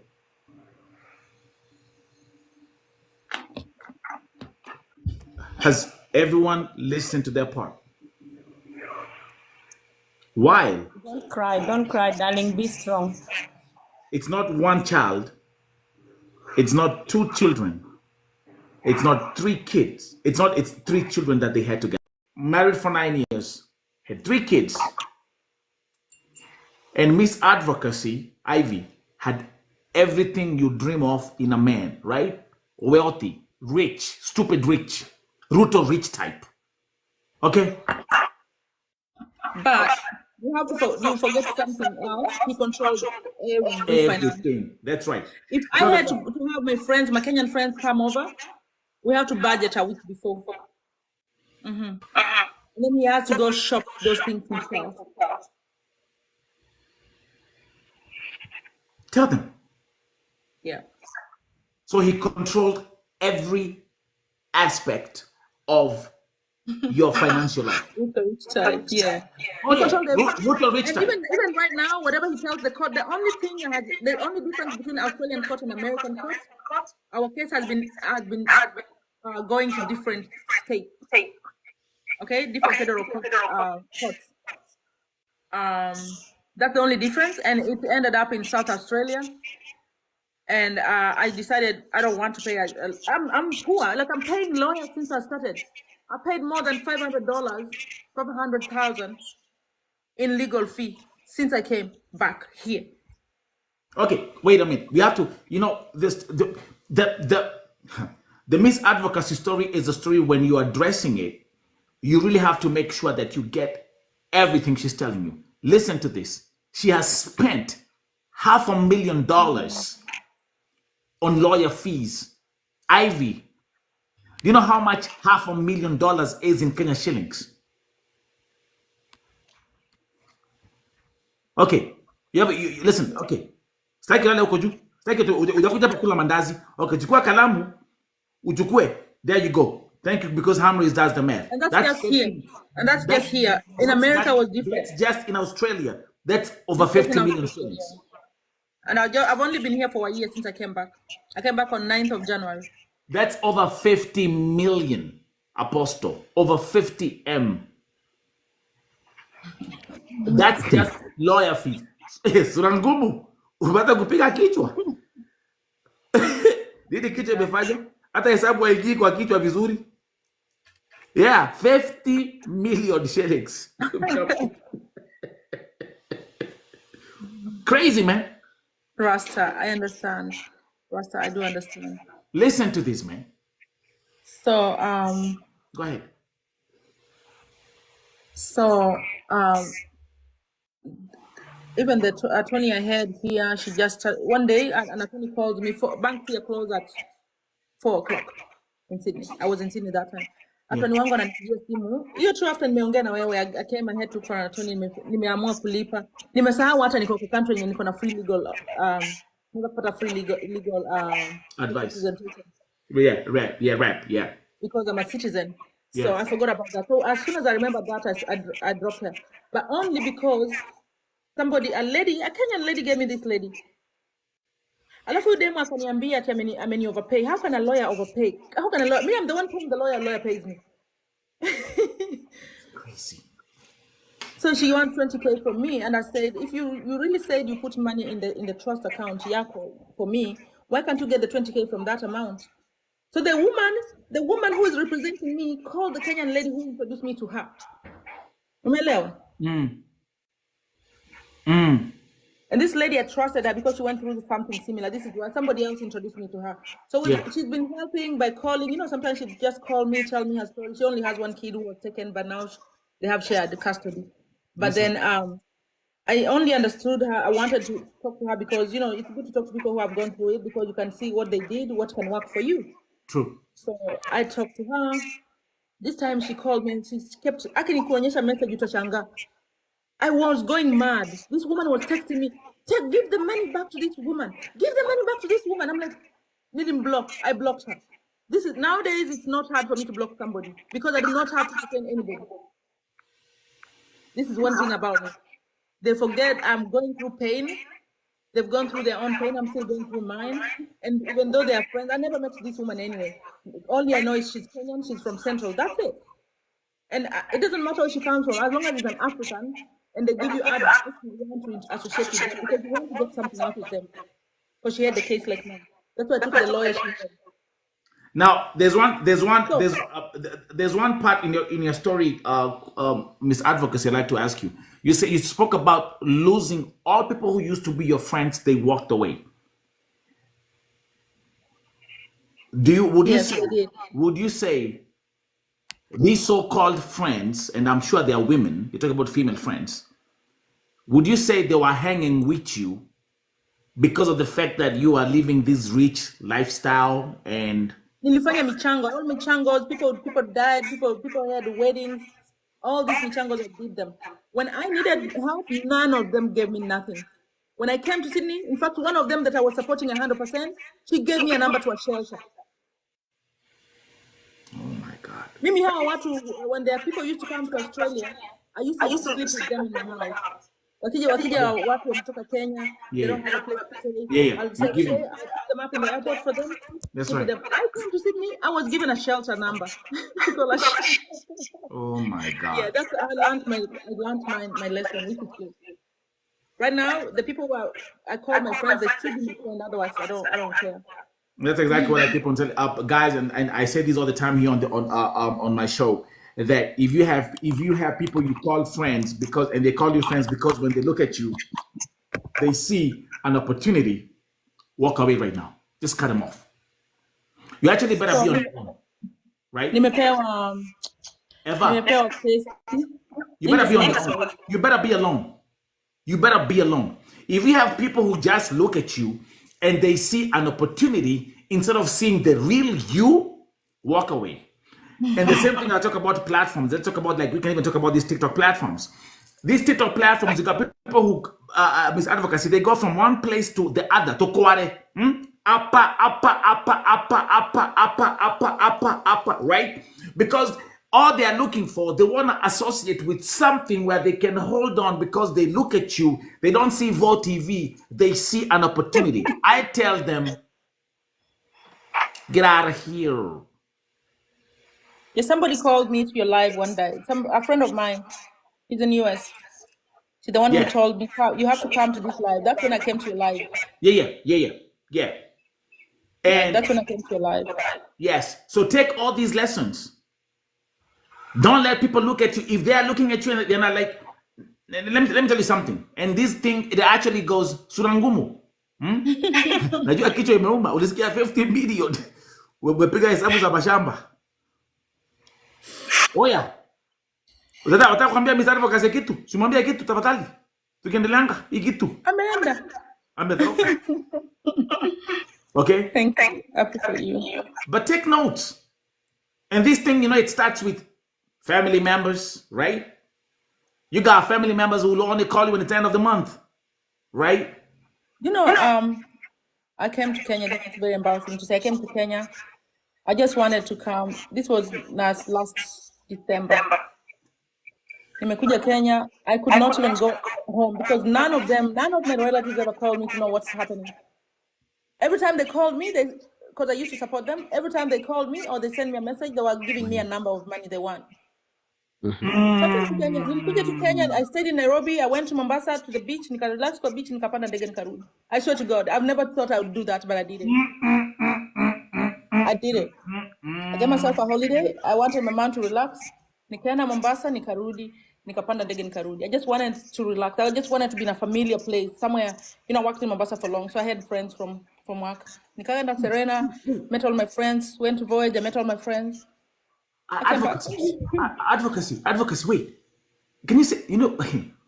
I like the way you said it. Your family members, they will reach out to you with only when they send me a number of figures they want, and the amount they want you to deposit on that number. That's deep, bro. That's so deep right there, man. I deleted my video from Facebook because the Kenyan community in Australia insisted that is embarrassing. So I deleted it. And now I feel like, why did I delete it? When I deleted, they still don't talk to me. I could have just left. This is my life. That's when you realize all the decisions you do in life are yours. I had just brought my mom to Australia. So So I had left my mother, and she doesn't know what to do. I had enrolled her in because my mom got me when she was in high school, so she actually really didn't go to school in Kenya. She's illiterate. But when she came here, I told her, here you can study. So I had enrolled her in a school. She's still studying. Wow. I don't know certificate 4. Wow. And she finished that and she enjoyed the course. She did that. She's doing a diploma right now. Actually, she submitted her last assignment today. Wait a minute. And, your mother is doing her diploma right now. Yeah, I know it's embarrassing, but yeah. No, it's not. No, listen, it's not embarrassing. It's so freaking motivating right now. It was hard. It was hard because she had no papers. So I was paying her fees, like Yeah. She had to go look for a job. This woman, she helped me a lot. When I was in US, she even paid my rent. Can you imagine the woman I left here with no job? She even paid my rent in America when I couldn't afford to pay my rent. That's right. When I told her, and I told her what had happened, she cried on the phone. I hung up on her because I couldn't cry anymore. Yeah. But all I told her, I wrote a message, say, do not stop doing that course. That's all I said. And I had enrolled myself in a course, also doing online degree in community services. I changed my career because of the behavior of my husband. You know that? It's crazy because you still call him your husband. Because he's not divorced me yet. He hasn't divorced me yet. He said he's divorced, but I asked the court the other day, last week I had a court hearing. I said to them, I want to know whether I'm divorced or not. Because in the state of Pennsylvania, if you do not sign the divorce papers for, I think, 3 or 4 years, it's an automatic divorce to the person who applied. And that time he was forcing me to apply for divorce, because if you apply for divorce, you pay the divorce attorney of the other person. That's right. And, so he was controlling your finances, and he knew that if you had to pay the attorney. I mean, the guy is a freaking... Right now, what I want to tell you, one thing I want to tell you is, I didn't know this, because if I had these friends of mine, some of them are social workers, they could have told me this. But because they decided to keep quiet, I went to legal aid. I had to, as the same way I was advocating for myself in America, I came here and I started looking for organizations. I've gone to something called Centrelink, which is like a social security, social something. It's an office for, where you go to get free money from the government. Yeah. So they need to give me something called unemployment money because I'm unemployed. Yeah. So that when I told my story, they gave me a social worker. They gave me a social worker, and the social worker helped me to tell me you can go to this organization. So until my last social worker told me you can get free legal advice. The government can actually fund my case. When I went to court and said I don't have a lawyer needed, but I still need to be represented, and he was there saying, no, she has money. Yes, he said that. But I had a good judge. The judge said, no, she's literally entitled to legal aid. So as we're talking, my legal aid funds have been granted. Miss Advocacy, you're used to the court system. Your life is now just court, lawyer, court, lawyer. How do you stay? Let me find the right way to ask you this question. Just ask. It doesn't matter. Just ask. Listen, I'm a straight shooter. But when it comes to domestic violence and all this kind of stuff, I know it's not easy. When it comes to talking an issue about your children that you haven't seen for years, it's not easy. How do you control your sanity? Social media. Most of my time I spend on social media. I told you I'm on Bigo. Bigo, I'm a big host. I'm a celebrity in Australia. At least I can say that. Celebrity, yeah. That's why I said I can advertise anybody on Bigo. If you come on Bigo Open, I can advertise you. So I have the opportunity that I'm the top host of Australia New Zealand region. So I spend my time over there. Some Kenyans here, like just Zaymo is my friend on that other app. So I spend my time on social media, and I release my tension on social media. When I feel like I want to cry, I just open a live, and I stay there. Nowadays, I open solo live. Sometimes I open a panel like this, Yeah. like a multi, and I just sit there, listen to music, play music, Yeah. talk to people. Most of the time, I talk to people with the same stuff. People come and tell me their stories. Yeah, that's right. That's I right. have 12, It'll empower you. 12 channels in a month. Yeah. 12 channels in a month, which they pay me for. Yeah. So I have to do those 12 channels in a month. I have to check actually. I have one today. Okay. Yeah, I have 12 channels in a month, which I do, and I talk about domestic violence. I talk about everything domestic violence. Yeah. And that's what I want to do. So I'm still looking for a. That's what I do, and mostly I study. I read. I just stay with my computer. My computer is always next to me. You can a computer class. Yeah. If I feel like if you talk about something that I don't understand, I just go to my computer and read. I just like reading about stuff because I had to read about my case. Are you using? I Are don't know you? how to, yeah. Are you using? One thing I can give you as a tip, and also for the folks who are here, are you using artificial intelligence to for your research, which is the I quickest way? haven't even started. No, yeah. Okay, so inbox me. I'll just tell you something. What you're gonna do is, let me tell you something. You're gonna start using artificial intelligence to do your research and getting quick answers. I'll send you inbox me. Wow, thank you. Inbox me on WhatsApp. I'm gonna like now, for example, let me ask. So if you're using, and all the viewers who are here, guys, if you are not using Chat GPT, artificial intelligence for doing your research, for doing your work, I've been talking about AI for the past 1 year. But Kenyans, of course, sorry, Apostle, Kenyans, they don't want knowledge. They want a wakisikia live kuna kinembe iko huku imewekelewa kule. Oh, okay. Yeah. Oh Lord. Ay. Commercial break. This one deserves commercial break. But let me tell you something. Yeah. You use AI, like now because you have your laptop next to you. That's how, for example, like Apostle can tell you, like when we're having our discussions, even if it's like about religion, I have my I'm AI okay. right next to me, like quickly, like right here. So guys, let me do this.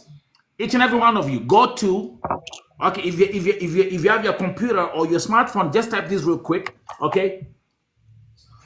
Go to openai.com. Okay? Go to openai.com.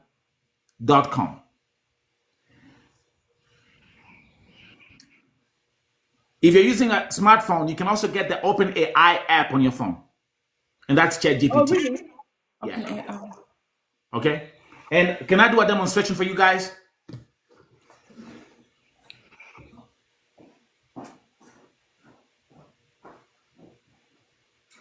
And I'm gonna use I'm gonna use for you to understand. Look, the only time people fail is because of ignorance, and because you don't want knowledge, you entertain stupidity. That's why you're failing. This smartphone is the best thing that you have in your life. So even like now, Miss Advocacy, you just sign up your account. If you're on your smartphone, you just download the OpenAI app. And I'm gonna let me do like a quick demonstration right here. Let me say like now she's in Australia, right? And you've listened to her story, okay? So I open up, let's say I'm doing some legal research, okay, about something in Australia, Ivy, okay? I'm looking for something, okay? So let me say, for example, let me suggest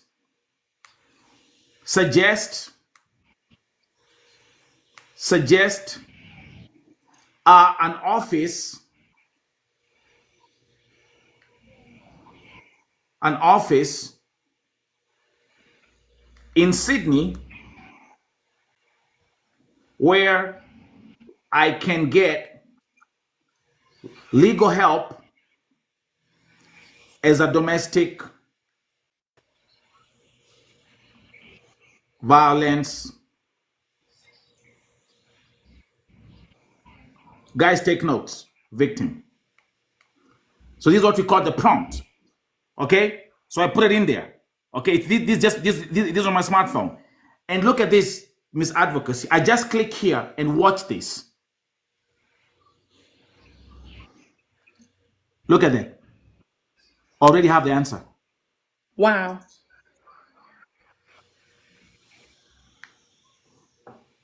Volume iko sawa? So did you say you can download it as an app?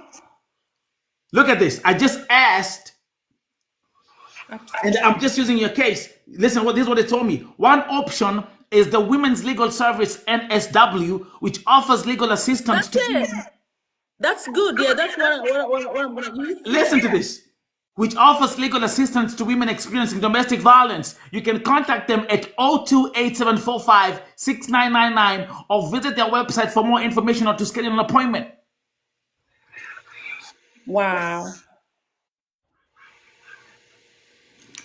Everything you need, Ivy.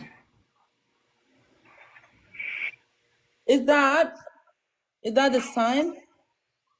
Chat GPT. Kitambo tu. Thank you so much. Thank you so much. Thank you. I appreciate. Bless you guys. Bless you guys. Thank you so much. Let's drop some coins on Chichi's page. Yeah, man. Fear women. Thank you so much for TV. You ukisema fear men, ninasema fear women. How did you try it? Women are trouble. Fear women. Oh, fear men. Kwanza hawa gaki.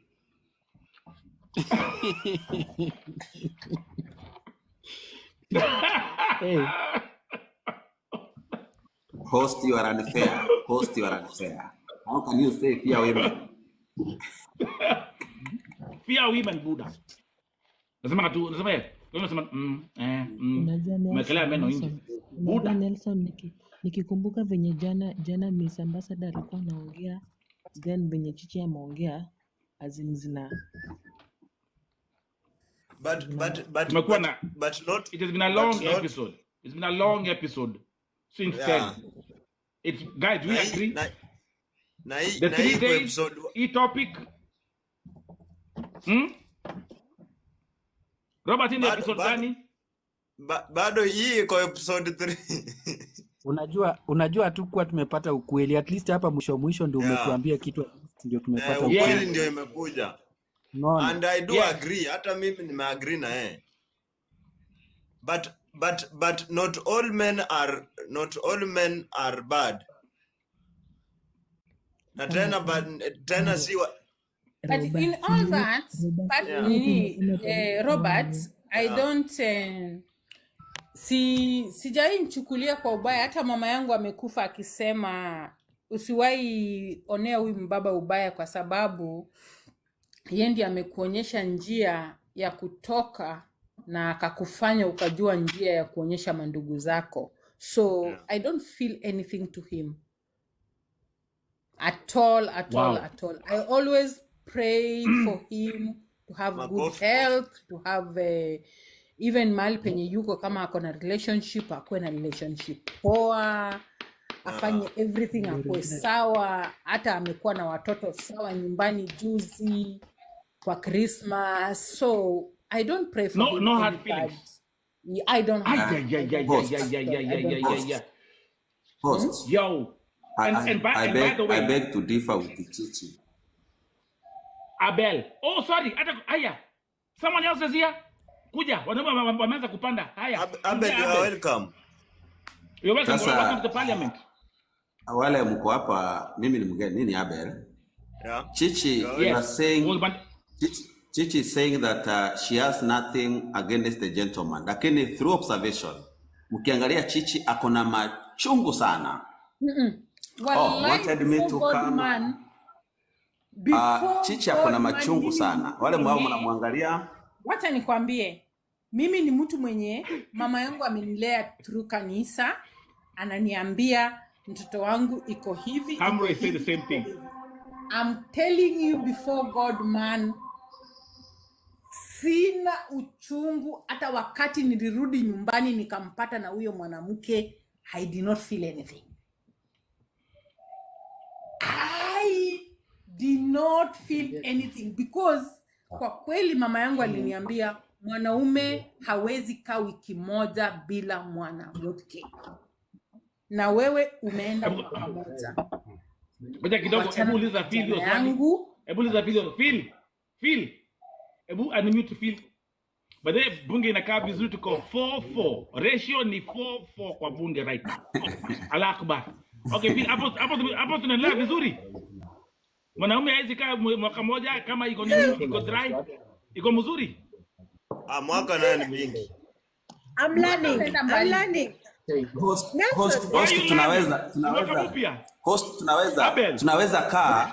Tunaweza kaa kulingana uko wapi. Wale tuko out of Kenya, utatoa mwanamke wapi? Utakaa. Lakini kama uko Kenya huwezi kaa. That's a fact. Of course. Sasa na mimi ninajiweka zile za mimi niko nje. Najua kila mwaka ni lazima niende medical. Nataka kuniambia ndaangalia VOTV, niangalie Patrick, niangalie nani, never in my life. Because najua ninataka kwa my life. I cannot. What do you mean hapo? What do you mean hapo? Kuna kitu sijaget. Leta Nyaboka hapa juu. Angalia. Mlete hapa. Hata mimi nilienda ati nasoma 1 year pekee. Majirani waliniambia kuna mwingine. Thank you very much. Nyaboke kugongewa ni real. Nagongewa aje huku nje. Kwani wanawake wakienda sisi wanaume tunaleta wanawake wengine na wao wanatungojeanga kweli tukirudi tunawapata wako sawa? Hata wao wanagongwa. Kwanza they are the most worst. Hapo sasa. Ongeza kajaga. Wacha nikwambie bro. Wacha nikwambie nini bro? Yeah. Ukipata mwanamke kama Chichi, it's 1 in a million. Ukipata mwanamke kama Chichi mwenye anajua maisha yenye anataka in his life, it's 1 in a million. Like me, I'm not going to appreciate myself, and I'm not going to praise myself, but me nikishika mwanaume mmoja nimekushika, na hivyo ndio venye nataka tuende mpaka the end.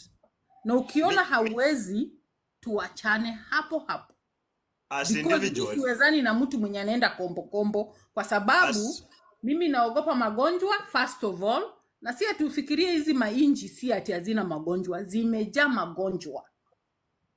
Na ukumbuke kazi yangu ninapima kila mwaka.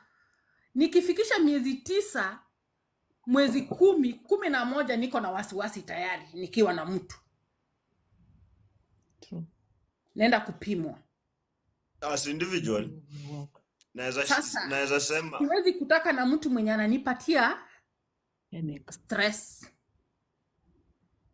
Siwezi. Kila mwaka niko kwa daktari. Napimwa kifua, napimwa damu, napimwa vidole, napimwa nje, napimwa ulimi, napimwa kifua, napimwa kila mahali. Sasa sitaki stress. Kama Mungu amenisaidia nimetoboa kwa hiyo miaka yote, just believe that this woman is a faithful woman. As individual, mimi nataka kusema aje. Kwa miaka 8 nimepimwa damu ikienda through. Hata jana kwa Insta leo hata nikikupostia hivi, nitakwambia leo nimetoka. Jana on 29th nimetoka.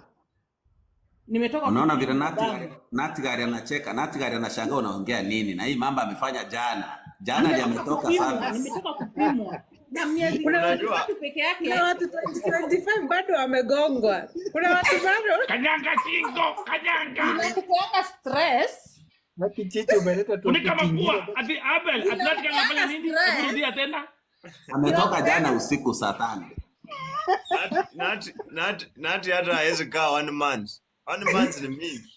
Ndio maana niliuliza hiyo swali. Na wanawake wanaweza kaa hata mwaka moja ama 2. Ndio maana nasema unaona kwa mtu kama Chichi, the way she grew up na vile alipata ndoa na vile amelelewa, I do agree with her. Lakini hao kina Suda, hao kina Natigali hao wapi? Hata wanapanga kufungua mwaka leo. Wacha nikwambie Pati. Mimi nikigrow up I grew up in a very hapo juu yako. Umesahau feel. Umesahau feel. Anajificha nishamuona. Vo TV. Mimi vile nime grow up in a very unajua very poor family. Very ile Nyaboke response to me anasema lakini haikosi kama akona kutu kama imemshika. Nyaboke agrees. Ndio maana anagongewa. Ile unajua ile Vo TV ile 0.00000 yenye hata mnaweza hata siku 2-3 bila hata kukula hata kukunywa hata maji. It is me. Welcome Dorcas. Atukukua nayo. My dad was polygamy. Happy New Year, bro. But my mother was suffering. Hey, Happy New Year, Dorcas. Happy New Year. Welcome. Hey, karibu. Dorcas. We listen, but we don't judge. We judge.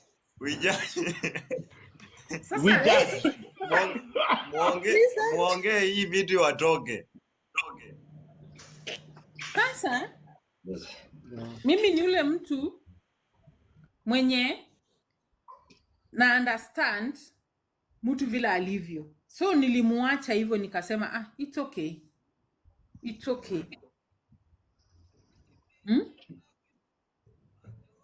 Vile nikuja tu nikapata hizo nguo nikasema woi, I'm finished.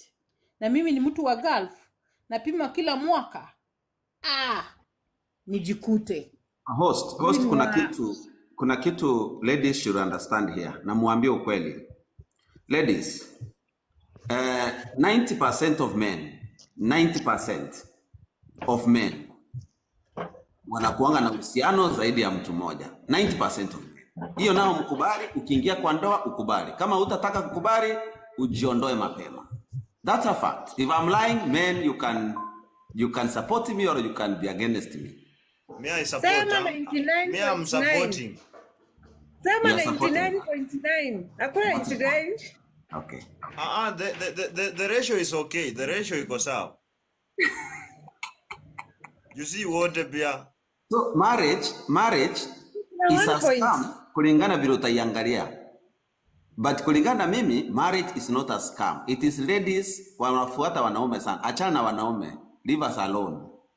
Hivyo ndivyo tumeumbwa, hivyo ndivyo tumezaliwa.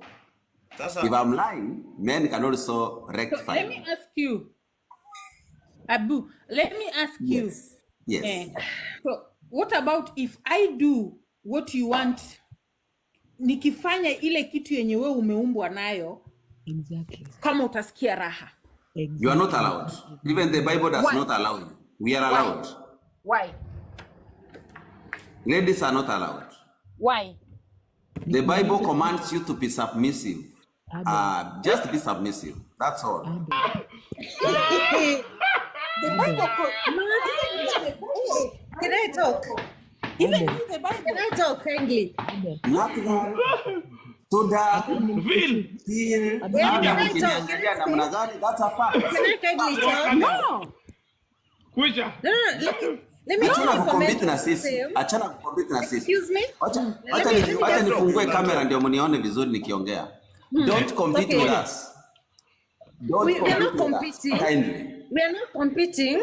But now, some things are bygones. Some things are bygones. Some things are bygones. The moment we guys tulianza kuwasaidia kutafuta, unajua kitambo hizo vitu zilikuwa because you were leaving us in the house, you go utafute chakula nini. Right now, sisi pia tunaenda kutafuta unless turudi back, we go back to where we were kitambo. But right now, ati you be submissive. Let me just finish. Host nataka ukimaliza hii topic marriage is a scam, ulete topic why men cheat. Ulete hiyo topic hapa tucharaze leo. Why do we cheat? Okay. Sawa. Hiyo iko tunaendelea. Hiyo ni ile inafungua mwaka. Kesho. Na before Phil uendelee, mimi niko na swali kwa Abel. Why men cheat? Niko na swali. Abel, niko na swali kwako. Do we men cheat alone or we cheat with these ladies? Kwanza wao ndio tuweka katika majaribu. Abel. Nilikuwa hapo. Kwanza. Jamani. Hey, hapo wewe, tegeria kualia. Ongeeni. Okay, dear. Nimekusaidia feel kitu hapo. So hiyo mambo unasema ya kina sijui Father Abraham huko, those are bygones, nimekwambia. Unless turudi pale, tuanze kukaa kwa nyumba, kazi yetu ni kuzaa tu na kupika. Unaona? That's the only time we will be submissive. Let me tell you. But the moment unasema, simeanza kusema 50-50, what do you expect? Everything should be 50-50. Mutakaa single mpaka mchoke. Umesikia niko single? Umesikia niko single? Hatuwezi kuwa single sisi. We cannot be single. Hakuna mtu kuwa single kwa hii dunia. Hakuna mtu ako single. No one is single, bro. Listen to me. Na unajua kuna fact moja nataka muelewe. A lady who is 30 years unatoka kwa ndoa kwa sababu ya cheating, unaenda unakuwa na bwana ya mtu. Are you normal? What are you doing? Umetoka katika ndoa kwa sababu ya kucheat. Unaanza kuenda na bwana ya mtu. Are you not cheating? Are you not the same thing you do? Even if you unafanya people's women. We don't go with other people's women. Atuendana na mabibi za watu. Let me answer Phil. Phil, I have an answer for you. So Phil, what Phil expressing to us is that Phil, unaona kama mwanaume, unaona stable man mwenye ako stable kulingana hata na mila na desturi ilikuwa inasema. Thank you Queen. Mila na desturi ilikuwa inasema if you are possible of marrying more than one wife, you can do. Yes. If you are possible of. But if you are not capable, ambapo huyu feel ana contribute kidogo, mimi ni contribute kidogo, hapo inabidi nikuwe mnyenyekevu, feel akuwe mnyenyekevu. So we have to balance. Lakini if I'm a man of the house, ambapo feel na providea nati, I'm the head of the house. So hata kama ni wanawake watano and I feed them, I have that authority to marry even 5 wives. Huyo mwanamke atakaa chini ya provideiwe ni nani? Sasa it decides. Sit down and wait for your money. I'm just asking. It decide, okay, mimi at this era. Si eti nitakutafutia kila siku ukikula. Okay, I have my own money. I can decide kama wewe nikufungulie biashara yenye itakusustain. Na hiyo biashara I don't ask anything from you. I'm just me willing to open, ni mimi as individual. Robert, naomba nikwambie kitu. Most watu mnafeli, wanaume wengi. Mpaka unakuta mwanamke ana cheat. Kitandani unakuta mwanaume hajui kitu. Na sisi ladies, wacha niwaambie, yani sex is all about itafanya mwanamke akae ndani. Atulie. Hizo pesa zako unaona nati. Nimesema unaona nati bila kufurahia. Listen, I'm talking. Most of the men hamsatisfy wanawake wenu kwa sababu kwa bedi ni mko very poor. Mtu hujui mapenzi, hujui nini. Wewe uko na pesa zako ndo nitafanya nao sex. Yani mtu atulie ndani, lazima ujue namna ya kufanya mapenzi. Lazima mridhiane na sijui nisemeje. Yani lazima mtosheane. Unaweza kuwa na pesa na ujui mapenzi, na sisi hatuangalii pesa. Kitandani, yani if you are the best on the bed, hata ukiwa na pesa kidogo lazima maisha yaende. Wacheni niwaambie. Hicho ndo mnachofanya. No problem. Thank you Dorcas. Robert. Nataka wanaume wote to mute au warembo watupatie lecture. Why do they cheat? Tunyamaze kabisa, tutaongea baadaye. Okay, thank you. Ameanza. Cheat kwa sababu actually you know what? This one changes. Thank you, good job. Mtu kitandani mko lazy. Unawaza pesa, haunichoshelezi. Unajua, kuna wanawake wako tofauti, wako na maumbo tofauti. Kuna wale ambao ili mpaka aridhie vile unafanya sex, kuna vitu lazima uvitoe kule ndani ili akili ikae sawa. Wewe unakuja unanigusa tu, labda hujaniandaa, unanigeuza tu kama vile kambale, yani like alafu hujanitoa vile. Wanawake wako na maji yao natural, lazima yatoke ili akili ikae sawa. Unakuta maji hayatoka, alafu nakuja kutoka nje na kutana na kijana anajua kuniandaa. Unajua you cannot call this is chapati while hujaiandaa kuwa chapati. Never. Uwezi ukasema ili ni andazi na hujaliandaa litoke andazi. Unaweza kuwa na pesa zako na zikawa hazisaidii chochote. Men's unatakuwa kuwa bora kwa bed. Yani jitahidi, hata kama uko na kidude chako kama hichi, pambana umridhishe mwanamke vile atoke hapo sawa. Anyway, Dorcas, no problem. My number iko pale kwa bio. Thank you. Bye. Niko busy kazi na wapenda. Lakini wewe uko Gulf ndio maana unaongea hivyo nadhani. No. Na kitu kingine we Robert, saa hii hatuangalii sijui. Yani of course kutulia sasa hivi ni ngumu na hakuna mwanamke yuko single. Mimi nitakwambia hapa sijaolewa lakini natongozwa na date. Wacha nikwambie, hakuna mwanamke yuko single kwa hii dunia. Never. Hakuna rudia tena, rudia. Ongeza volume, rudia, ongeza. Kanyaga. Ongeza jina mpaka nimerecord. Yuko single. No. In this world. Ongeza volume. No. Umenielewa? Mimi niko single. Ongeza volume. Ongeza. I'm single. Lakini mimi na date. Mimi ni binadamu bwana. Mwili unachemka na kula mavyakula.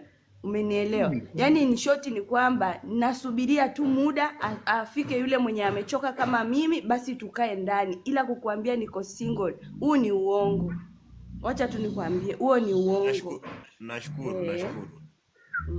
Unatakiwa uelewe hivyo. Okay, next tusikie kwa wanawake, why do women cheat?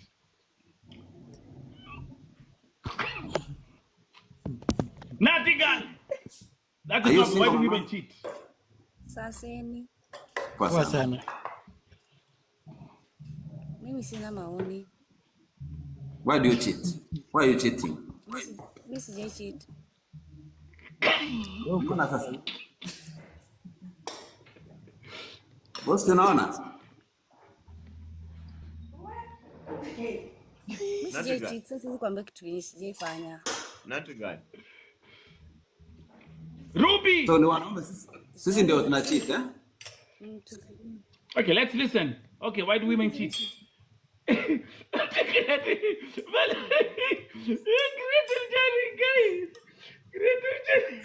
Sasa umeanza kucheka surely. Okay, welcome Ruby. So the question is, why do women cheat? Nasema I think women cheat because mtu anataka kutafuta hiyo replacement kabla kimrambe, but most of the women don't cheat. Wanawake wanakuanga loyal by the way most of the time. Si wote but unachanganya kwa sababu umevaa kitambaa ya Korino. We Ruby, zikuja hapa kuleta mambo. Tunajua vile mnafanya chini ya maji. Tunaelewa. Tunajua wanaume ndio wametufunza. Wanaume ndio wametufunza. Lakini anyway, okay, kwa mwanamke inaonekana kama ni dhambi kubwa kucheat, but kwa wanaume ni normal. So mkifanya normal na pia sisi tunawasaidia hapa kule, pia sisi tuna normalize. Tunajaribu kubalance everything. Kwa sababu si mnafanya pia sisi tuchukue majukumu kama yenu. Basi wacha we support you in everything you do. If you cheat, we make it better. Mimi niko na swali nini Ruby? She's cooking. Hiki kitambaa zikafanya uvunje maneno mengine. Unakaa kama Mother Teresa, lakini umesikia ameongea? Unajua anakaa kama Mother Sister wa Catholic. Unaona vile anakaa? Umesikia vile amesema? Robert, umesikia maneno? Nimempata. Sijui kama ulikuwa hapa mwanzo. Ukipata nafasi uleta Nyaboka hapa juu. Nyaboka hawezi kuwa anatuongelesha hapo chini. Umulete hapa juu. Nyaboka kuna mioto. Someone just say Mama just said, we don't cheat, we revenge. We revenge, true. Nimemaliza story yangu. 100%. Why We do you don't cheat, we revenge. Mutakuwa single mothers mpaka mchoke. Wewe ulisikia wapi? Hiyo si issue. Mtawazalisha kweli kweli. Unajua mnaonanga vitu zingine kama hata big deal. Mtangangana mpaka mchoke. Iko wapi? Whatever, ukue single, ukue married, whatever you're getting, I'll get. Sisi wote tutaishi hapa kama mawe. So, the fact is, hii kitu haina ati sijui nini. Being single is not a shida. It's not a problem. Haina last scene. Haina last scene. Unajua men, there is something that you don't understand. Kuja hapa. Kuja mama. Okay, let's bring on the Teresa. Okay, cook. Kuna kitu that men don't understand, eh? Anguka nayo. Wewe umenizoea. Kuna kitu nye men don't understand. Unaona kama saizi in Kenya, ratio ya men to women balance, ndio wanawake ni wengi. So mwanaume, si mmesema that uko na ruhusa ya kumari as many as you want, then marry, don't cheat. We will be comfortable with that, knowing that we are married 3 or 4 of us. But don't cheat. Sasa mna cheat mnatu provoke. Obviously si unaanza kudate mtu, si unadate mtu kama mpango wa kando unamuoa. Wezi wa mtu hivyo. Ukidate huyo mtu unaona kama anatosha kwa bibi. Mulete home, tutawapatia peace. Hakuna shida, na sisi pia tunafanya testing na huko. Isabel, nimekuona nyinyi wanawake hata ngoja kidogo nyinyi. Ngoja sisi nani address kidogo. Kumewaka. Niko na address kidogo. Okay, kumewaka. Ngoja kidogo. Ongea misiri. Kidogo tu. Hawa wanawake hawaeleweki. Koni ngoja kidogo. Wewe nyamaza, ni mimi ndo naongea. Umesema tunafaa kwa submissive, sawa. Lakini kazi yako ni hey, hello, umekula. Lakini hata hiyo pesa kukula hunitumii. Na unataka nikuje nipanue miguu zangu kwa kitanda niwe submissive. Wewe hapana, si waste dhambi. What did I say earlier? Nimesema aje Mr. Vo? Nimesema aje earlier? I'm providing. I'm the provider. Una provide. Hakuna kitu unaitisha kwa hiyo nyumba ukose. I'm the provider kwa hiyo. Niwe submissive bro. Usinifanye ati ni feel, yani unifanye niwe submissive ndio nikuje nipanue mguu yangu vizuri. Yani ninakuwekea stingo zote venye unataka. Lakini bro, must I deadly. Zingine ugali na sukuma alafu hebu chapa 360. Hebu chapa 360 misiri. Hebu chapa 360 kwanza. Must I deadly stingo. Must I deadly. What? Thank you. Back to you. Tunaweka style unaanguka nayo. Abeli umenikosea hapo chini, nimebidi nipande dakika. Ni siti uingie inbox yangu. Niko single, ingia inbox yangu mama. Tuendelee host. Ebu Madam Suda. No. Akopi, who's talking? Suda. Suda. Yeah. She's so quiet. Bunge simba. Huyu. Huyo anaonekana submissive hata. Huyo ni mtu mzuri.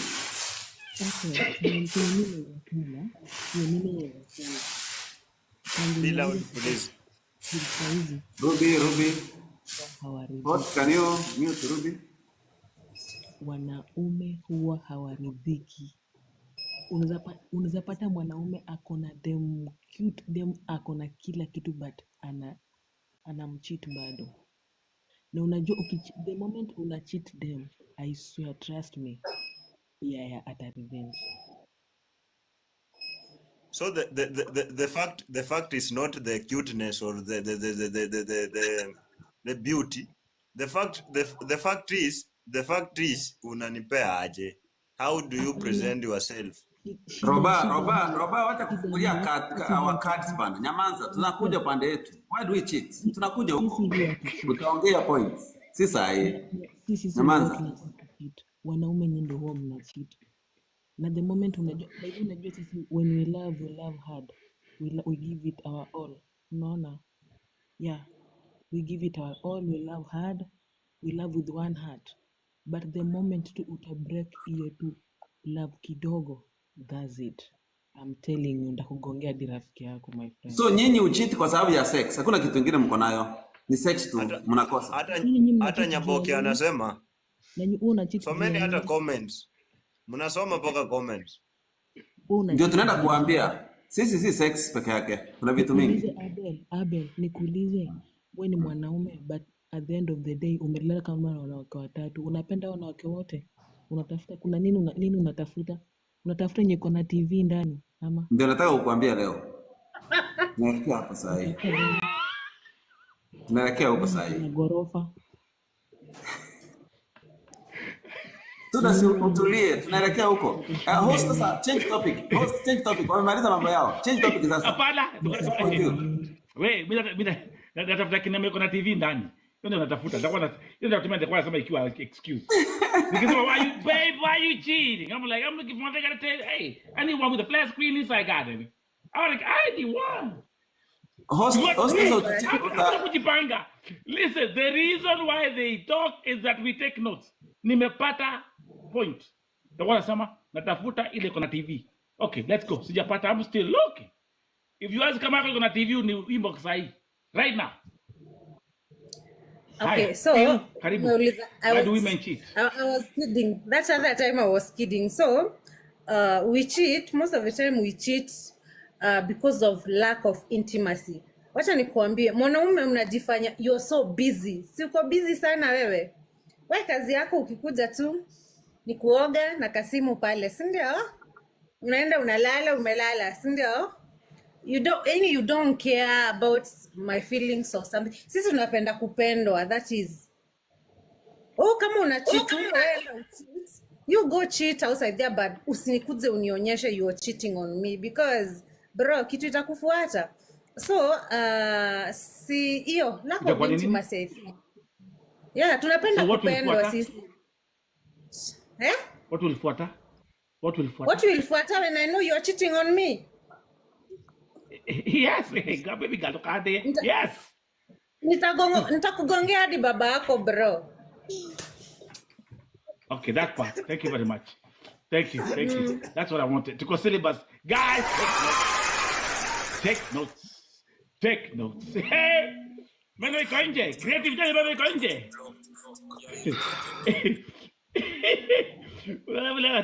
Unaona vile kanacheka. Dangerous. Very dangerous. Utaongea mpaka babako. Abel, have you taken notes? Connie. They are giving us Mimi yake hapo. Wanatupea challenge. So meaning who's going? Hapa ni nani big screen? Meaning hapa ni ugombe vizuri. If not utagongea na mwingine. Hata request kumeshikana.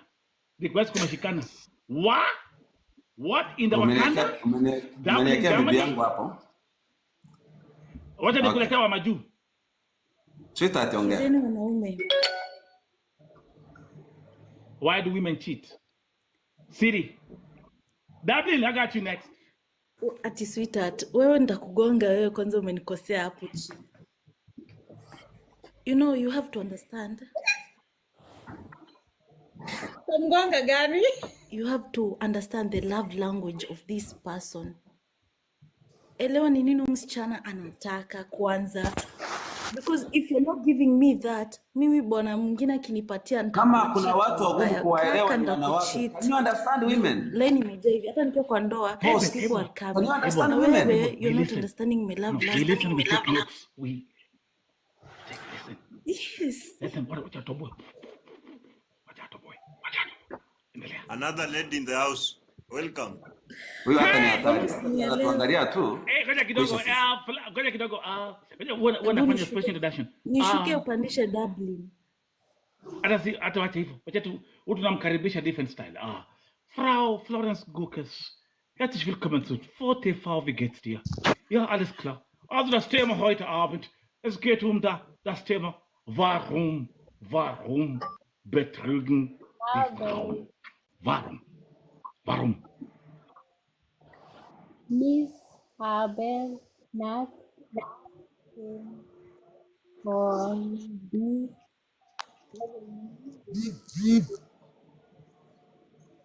Haya.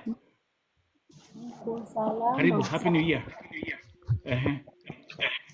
Why do women cheat?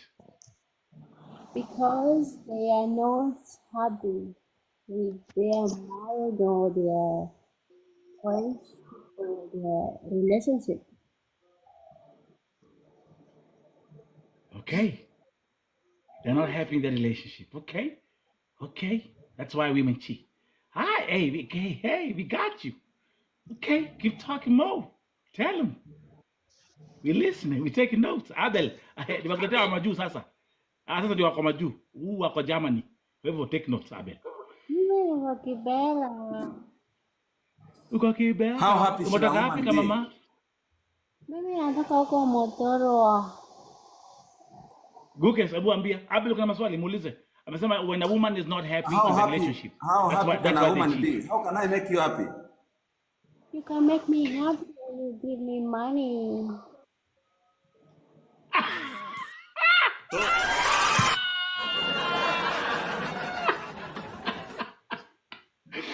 Oh my God. Yep.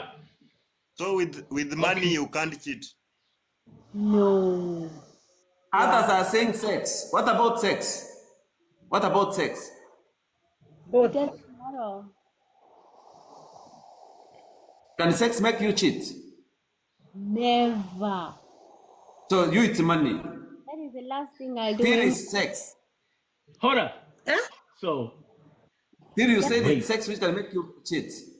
Hamkunisikiza vizuri. You guys didn't hear me well. You didn't understand me. Okay.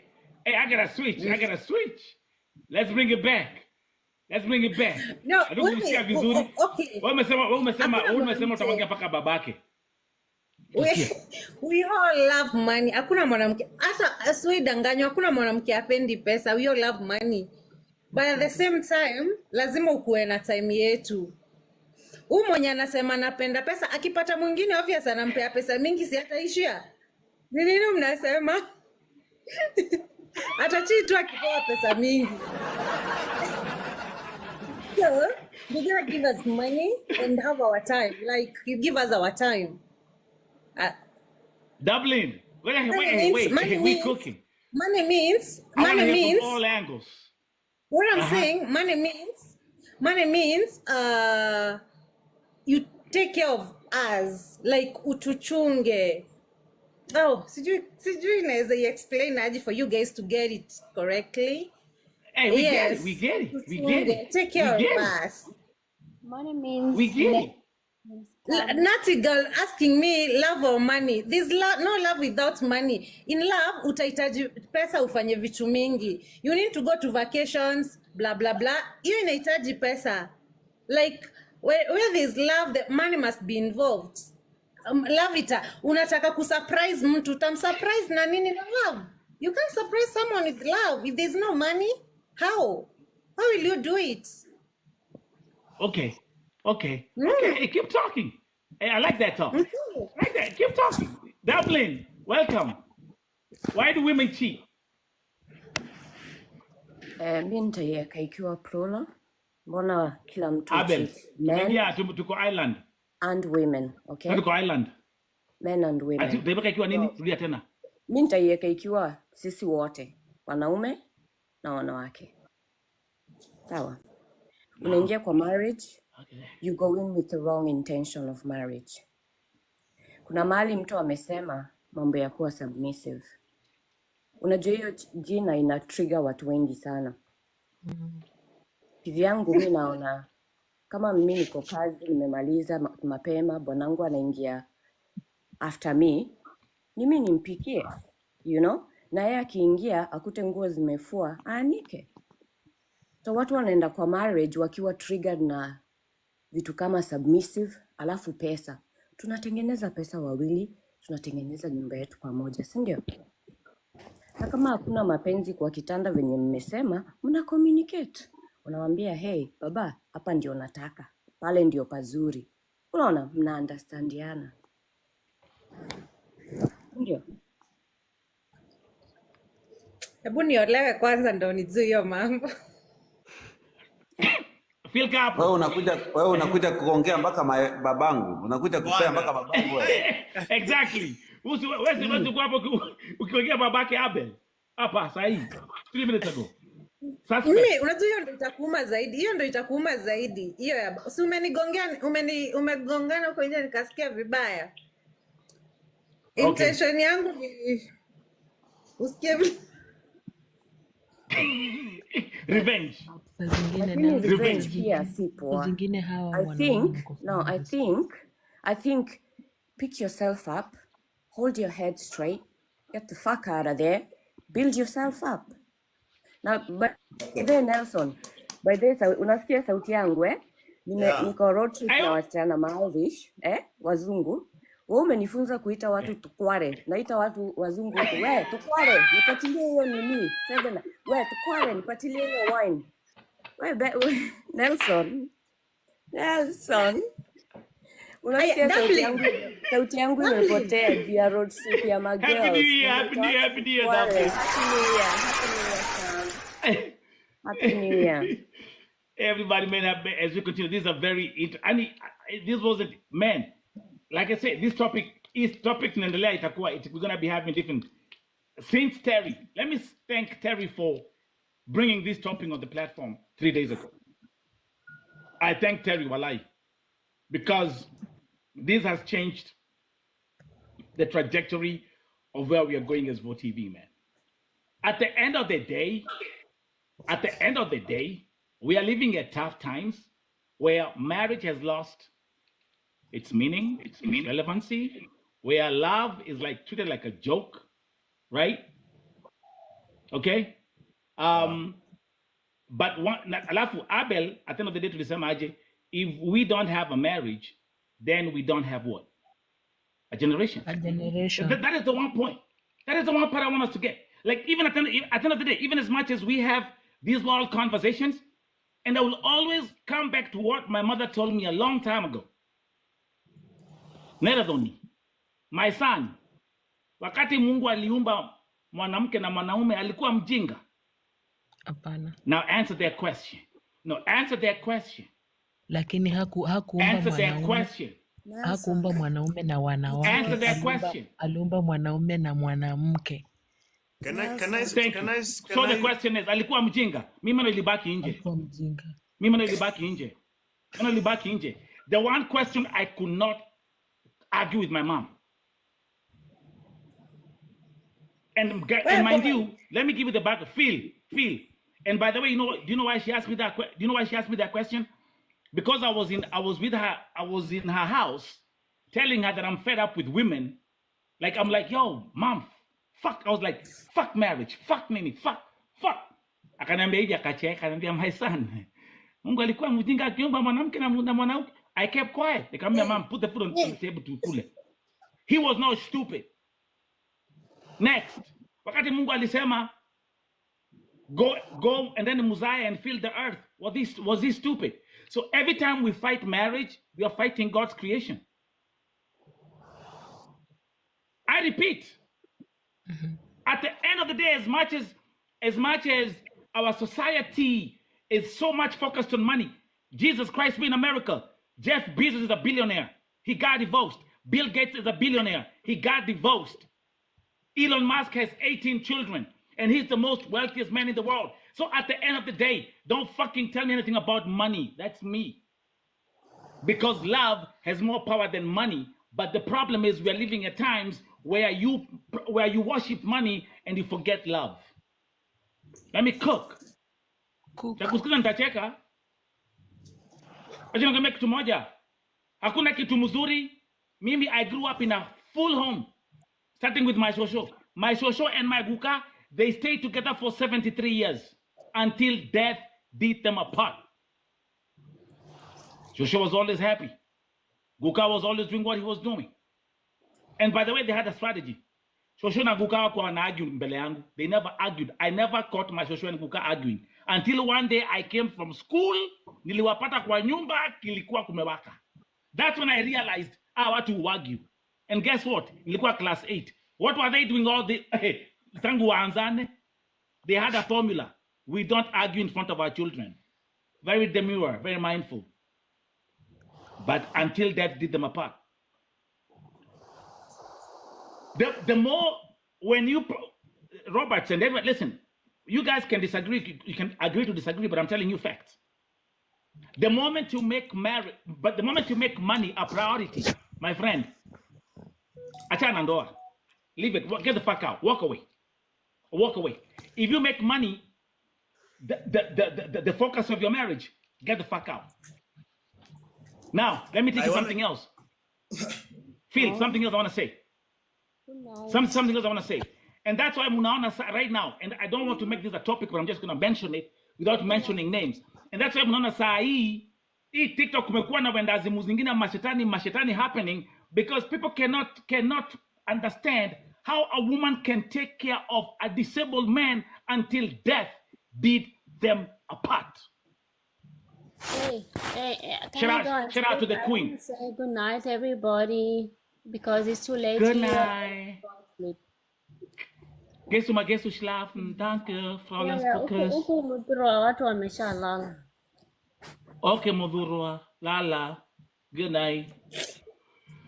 Nisulwa. I'm bringing you back. Yeah, go ahead. But I swear to God, thank you. You guys are the best, wallahi. You guys are the best, man. You guys are the best. Robert. For Dobil. For Dolphin. Dublin. Yeah, Dolphin. Yeah, Dublin, Buddha. I just appreciate. Wait, Dublin, Buddha. Dublin. Say Dublin. I do appreciate for her kwa point yake. Me, I've just had her clear. Dublin was a woman cleared information here yenye imenifurahisha kabisa.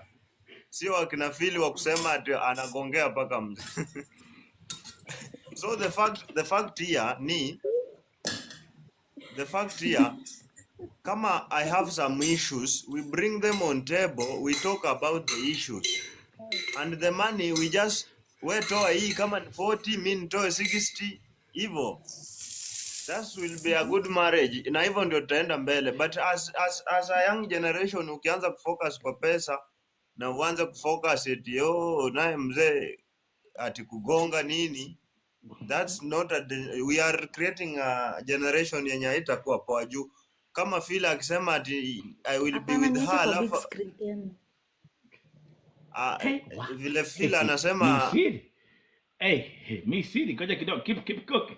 Hey, leo ni kunoma. Malizia vile Phil amesema, si let him finish up first. Just let him finish up. Niongee.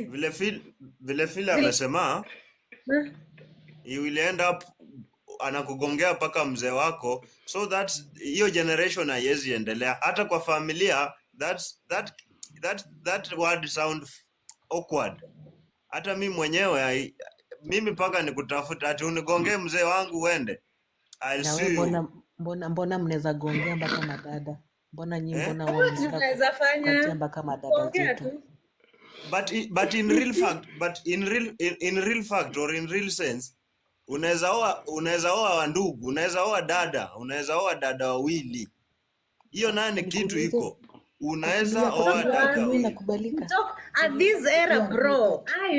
Hiyo vitu unasema roba.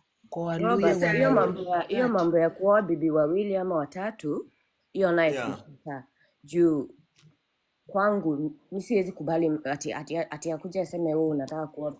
Kwanza wewe na huyo bibi mtoke kwa nyumba mwende. Yeah. Exactly. Watatu. That's where I make my point right. Si hata bibi mwingine your own blood sister. Exactly. Unaona? I prefer kuoa bibi wawili kuliko cheating. Ukimwi Israeli huku nje. Hata bibi wawili and be safe. Ile kitu imefanya awe bibi wawili ndio itafanya awe hadi watatu. Na you can't marry two people na wewe. Si kuresho tu. Hakuna sorry na resha appreciating hapa. It's nothing Bwana like Mungu that. akutengenezea Adam bibi wa pili. Exactly. Ask her. Thank you. Ah, Mungu no. alisema Kwa wife tuende hapana. Kwa wife hapana. hiyo kujaza Miss dunia. Siri. Sasa kama wanawake ni wengi, wao wengine wataolewa na akina nani? Tutazaa vijana Hapana. wasijali. Mambo ya Hiyo mambo yako uko nayo wewe, umeanza sasa. Okay, thank you. Thank you. Thank you. Siri. Hapa network yangu ina hang but nisikizeni. Hapa kuna hii rich man. Hapo ndo sasa hii maneno ya kugongewa. Tunaenda kuhave nini sex uko nje. Uko rich, unalipia everything, unalipia nyumba, unalipia gari, lakini bro, kwa kitanda umekuja, nimechoka, was in a meeting, sijui bla bla bush.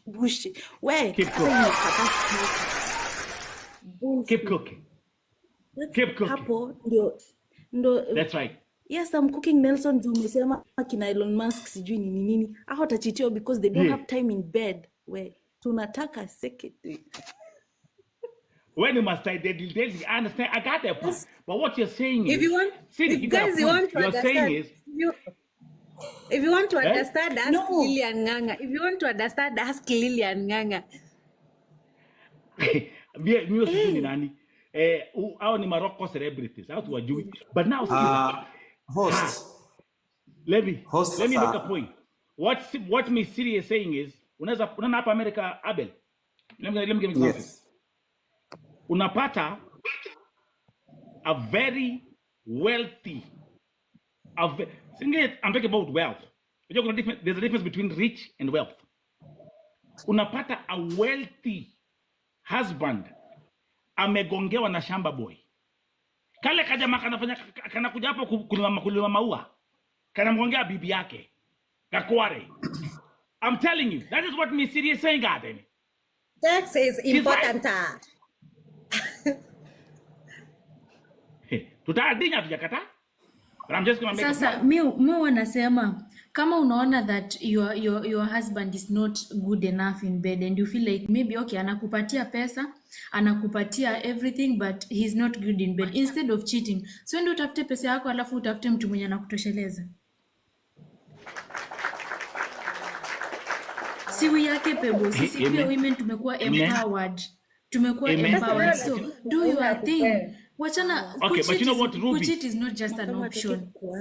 Ruby, but you know what? Mimi They niko will na not do swali that. sasa. They Sasa umeongea, mambo. but they will not do that. Ngoja kidogo. Hapa kuna point. Msikimbishe isedi basi. They will not leave because they want to live in the comfort of the money. You know what I mean? Sasa hiyo ndio shida. You want to be comfortable with someone's money and you want to cheat. Alafu utakuja complain wanawake wanauliwa. Mtu atakuwa juu ya pesa yake. Just leave. Thank you very much. Thank you very much. Go and look for some good sex somewhere. Paul, nini tunaulizana? Sasa mimi niko na swali. Sasa hizi maneno mnasema za kucheat, sijui una cheat your partner, sijui partner wako is not good in bed, sijui lime yake, sijui endi kwa kikileni, sijui pat lips zako vizuri, sijui ya kulambi vizuri, sijui ya kupatia ice cream vizuri. Mbona usimlete hapa karibu, mwambie hani kuza hapa. Kuja hapa nikuoneshe vile mimi utaka kufanywa. Hawezi. Hivi bishika hivi. Anakuwa bibi mimi napenda hivi. Mnaongea kwa kitanda, mna have the communication. You know, unajua ni pesa kunazo lakini kitanda tu mimi kitanda tu yani mtu ya kitanda. Hata nikaribie. Unafanya tu yani uchiti. Na mtu ako na pesa. Yani mtu ya kitanda tu ndio inakusumbua. Na uko na fine man, hard working man, anakutafutia do. Yani kitanda tu ndio ako wapi nimpate, please tafadhali mpatieni. Host. Hiyo part ya lips unasemaje? Host, Nini lips unafanya? Ati kitanda tu ndio nawasumbua. Si unamuita naambia baby kuza. Napenda hivi. Haya. Back to you guys. Nenda honeymoon once and over again. Okay. I like the fact. Maana iko nje.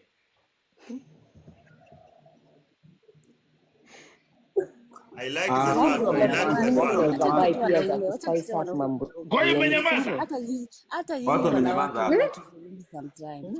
Host. Bwana Host ni hebu nisikize. anakuambia babe, I'm coming to see you. Huko hapo na kitenge, sijui unavaa kitenge, sijui nini. You know, Yeah. your husband needs to come out and work and shake like, you know, he's a snack. Ukisikia tu gari, people the baby's home. Ndakatoa mbona unajua unamfungulia mlango, baby, I'm here. Sasa huyo ataenda wapi? Nelson anapenda. Nelson. Ukiona unamsurprise akona ka ofisi kake hivi umevaa jacket refu, umevaa tu boots ndani hakuna kitu, namwambia baby I'm here.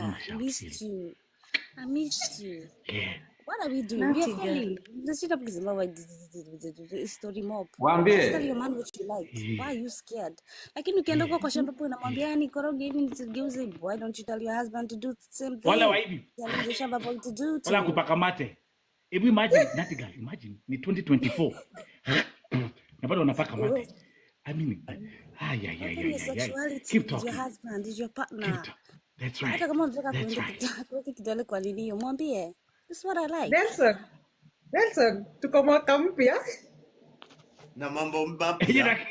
Nelson, hikakirea. Nelson, hii mwaka mpya. Alafu wengine wana compare watu wenye wanaona kwa TikTok la vidavi wanaweka mapicha wanakaa smart. Nao watu in the background wanapigana mangumi uwezi hata amini. So don't compare your relationship.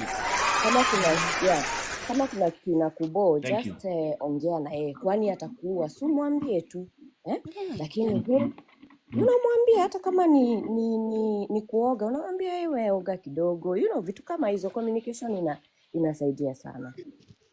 True, inasaidia. Nikifika mwache kunywa na hizo manizini, mnakuanga mnanywa nazo maiwizi mawembe. Chalia kikuja huko kama kulamba kama kuna yani let me show them. Kingaya ameshow vizuri nakuja na kulamba hivi. Yani skin yake inagwaruza. Let's go for waxing. Let's try even waxing. Yeah, waxing is better. Very mindful.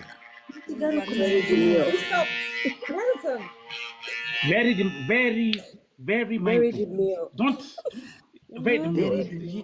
watu wa mjengo. Buddha. Waxing.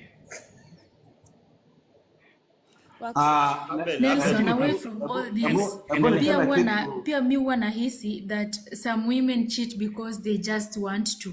Like, wengine tu wako tu na kadamtuka umalaya, wengine waache kujustify angaoni. Kuna some that they just want to cheat. It is just in them. Au mmeweka side gani? They are Jezebel.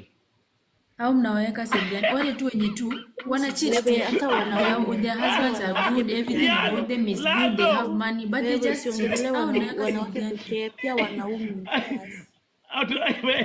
Au basikia wamekwa side kali Ruby. Au wamekwa side ya Milaya. Sema ni wanawake peke yake.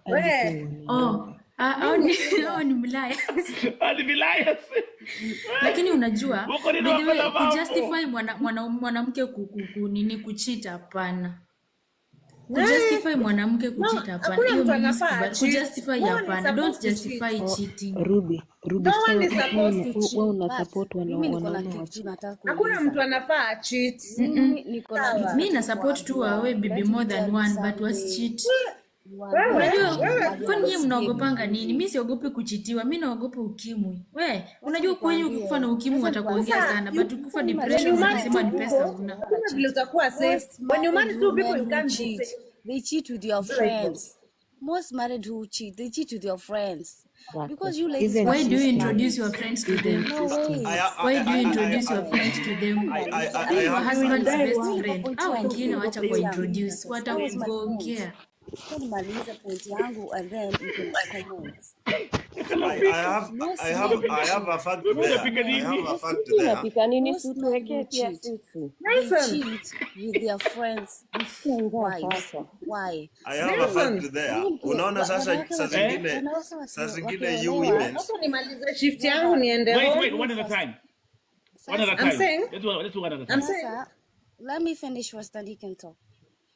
Sasa, Okay. ni hii kitu umepata bwana mzuri, umeolewa, unakaa maisha mzuri, you have your husband, you having your, you're just chilling.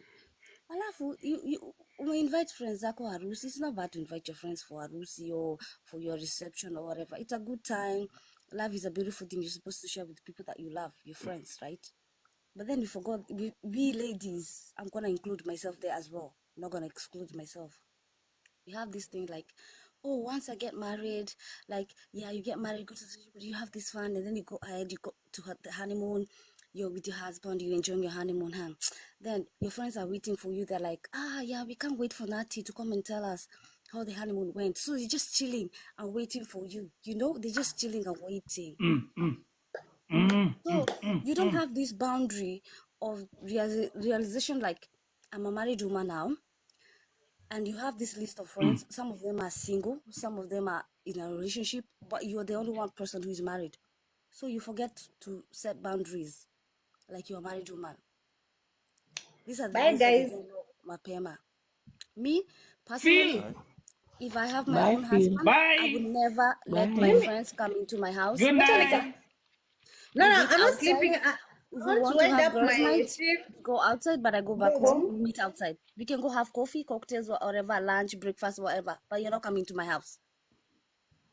My house is for me, my husband, and my kids. Nobody else. Boundaries must be put when you have these kind of things. And also know the kind of friends that you Boundaries. have. Take note. Boundaries. Hard for me. I did not understand. Mimi, I thought to that point because I got married in 2009. 2009, that's when he married me. Yeah. And at that time, if you remember, all the girls were coming from the village going to Mombasa to look for white people. So That's it right. was a big thing at that time. Yeah. That's right. So Yes. for me, everyone thought like I am blessed, but I didn't know what was waiting for me there.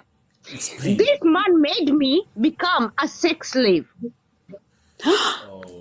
What I just said. Exactly what I we're just talking about. said that. And it's not, and it's not, he was not being paid. He was not being paid. It was his, what is it called in English? Nelson, help me out. It's called like something that you like. You like. You don't want anything, but you like to watch. Fantasy? Yes, like a fantasy. Wow. Like you'd want to sit in the chair and watch somebody being violated. Oh yeah, that's fantasy. Those are fantasies. And this is Nelson, this is not just one guy. Yeah? It's 10 of them in there. Alafu napiga simu home, nasema I cannot do this. I wanna come home. Mimi nataka kurudi home. I cannot do this. Alafu huyu mzee juu ameweka familia yangu in a payroll, to meaning like he's sending more than like 100K a month, yeah, and our blind. Alafu ukipiga simu ukisema I need to go home, I don't want to do this, wanasema ule na Nelson gwali na Gikuyu anasema hivi ule urenda ithue andu othe manje gututhekerera ati to ni wathie ruraya arafu ni wacoka mucii. Oh my God. Andu othe manje gutheka. So anasema ati what she's saying is walikuwa naambia ati hey, wataka rudi nyumbani tuache kuchekelewa na watu kijiji hapa. Tuanze kuchekelewa na watu na ujielewa. Susie, let's go back because this is something which I can me meniguza sana because I know how this thing works in Europe and how it works in America. This guy was bringing in men every day. Every day. And different. Wow. Different. Na hata hakuwa anataka pesa. He didn't even need any money. All he wanted is to have like Just this his first. kind of like a unajua Nelson, like that kind of chair, which means know. like I know. kings I and know what you mean. queens sit on it. I know. Yeah, he gets a kick, like whatever. It's a that's it. I mean, that's his fantasy world. Just sitting there and just watching you being actually sexually violated. Violated. Abused. That's it. And then when he's not happy with a guy doing that, yeah, atasema atachukua chupa ya nini ya pombe anieke ndani. That would be the best thing ever. Jesus Christ. Alafu, this was the thing, because I cried out to my family and I asked them to take me back home. I don't want to be with this guy. And then I managed to nika find dem moja Mkenya uko Spain. Akaniambia, Suzy, maybe if you get pregnant by him, maybe he will not do that. Sindio? Aya. Mimi nikamwambia, okay, can we start a family? Akasema already alikuwa na vasectomy. Family. You know the vasectomy, so he cannot. Yeah, can't give up. Oh my God. I just said this thing. They never want to have kids with us. Jesus. Alisema hata yeye alikuwa ameadvaisiwa na wazungu wenye wameoa ma Nigerians, ma Ghanaian wote. Wakasema if you want to keep this girl, make sure you give her child. Sasa imagine mimi mtoto wa miaka 20 and I'm going through IVF. Na go through IVF. I'm getting body chills right now. Because I thought if I have his child, he will not like continue doing that. No. I understand, yeah. So that's why.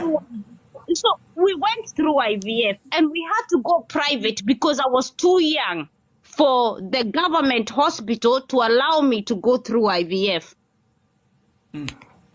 The government hospital cannot allow a woman who is 19, 20, 21 to go through IVF. Yes. Wow, very sad. So because he had money, he paid private. There you go. And then nikapata mimba. Kupata mimba nikapata mimba ya twins. Two children. Aya. Alafu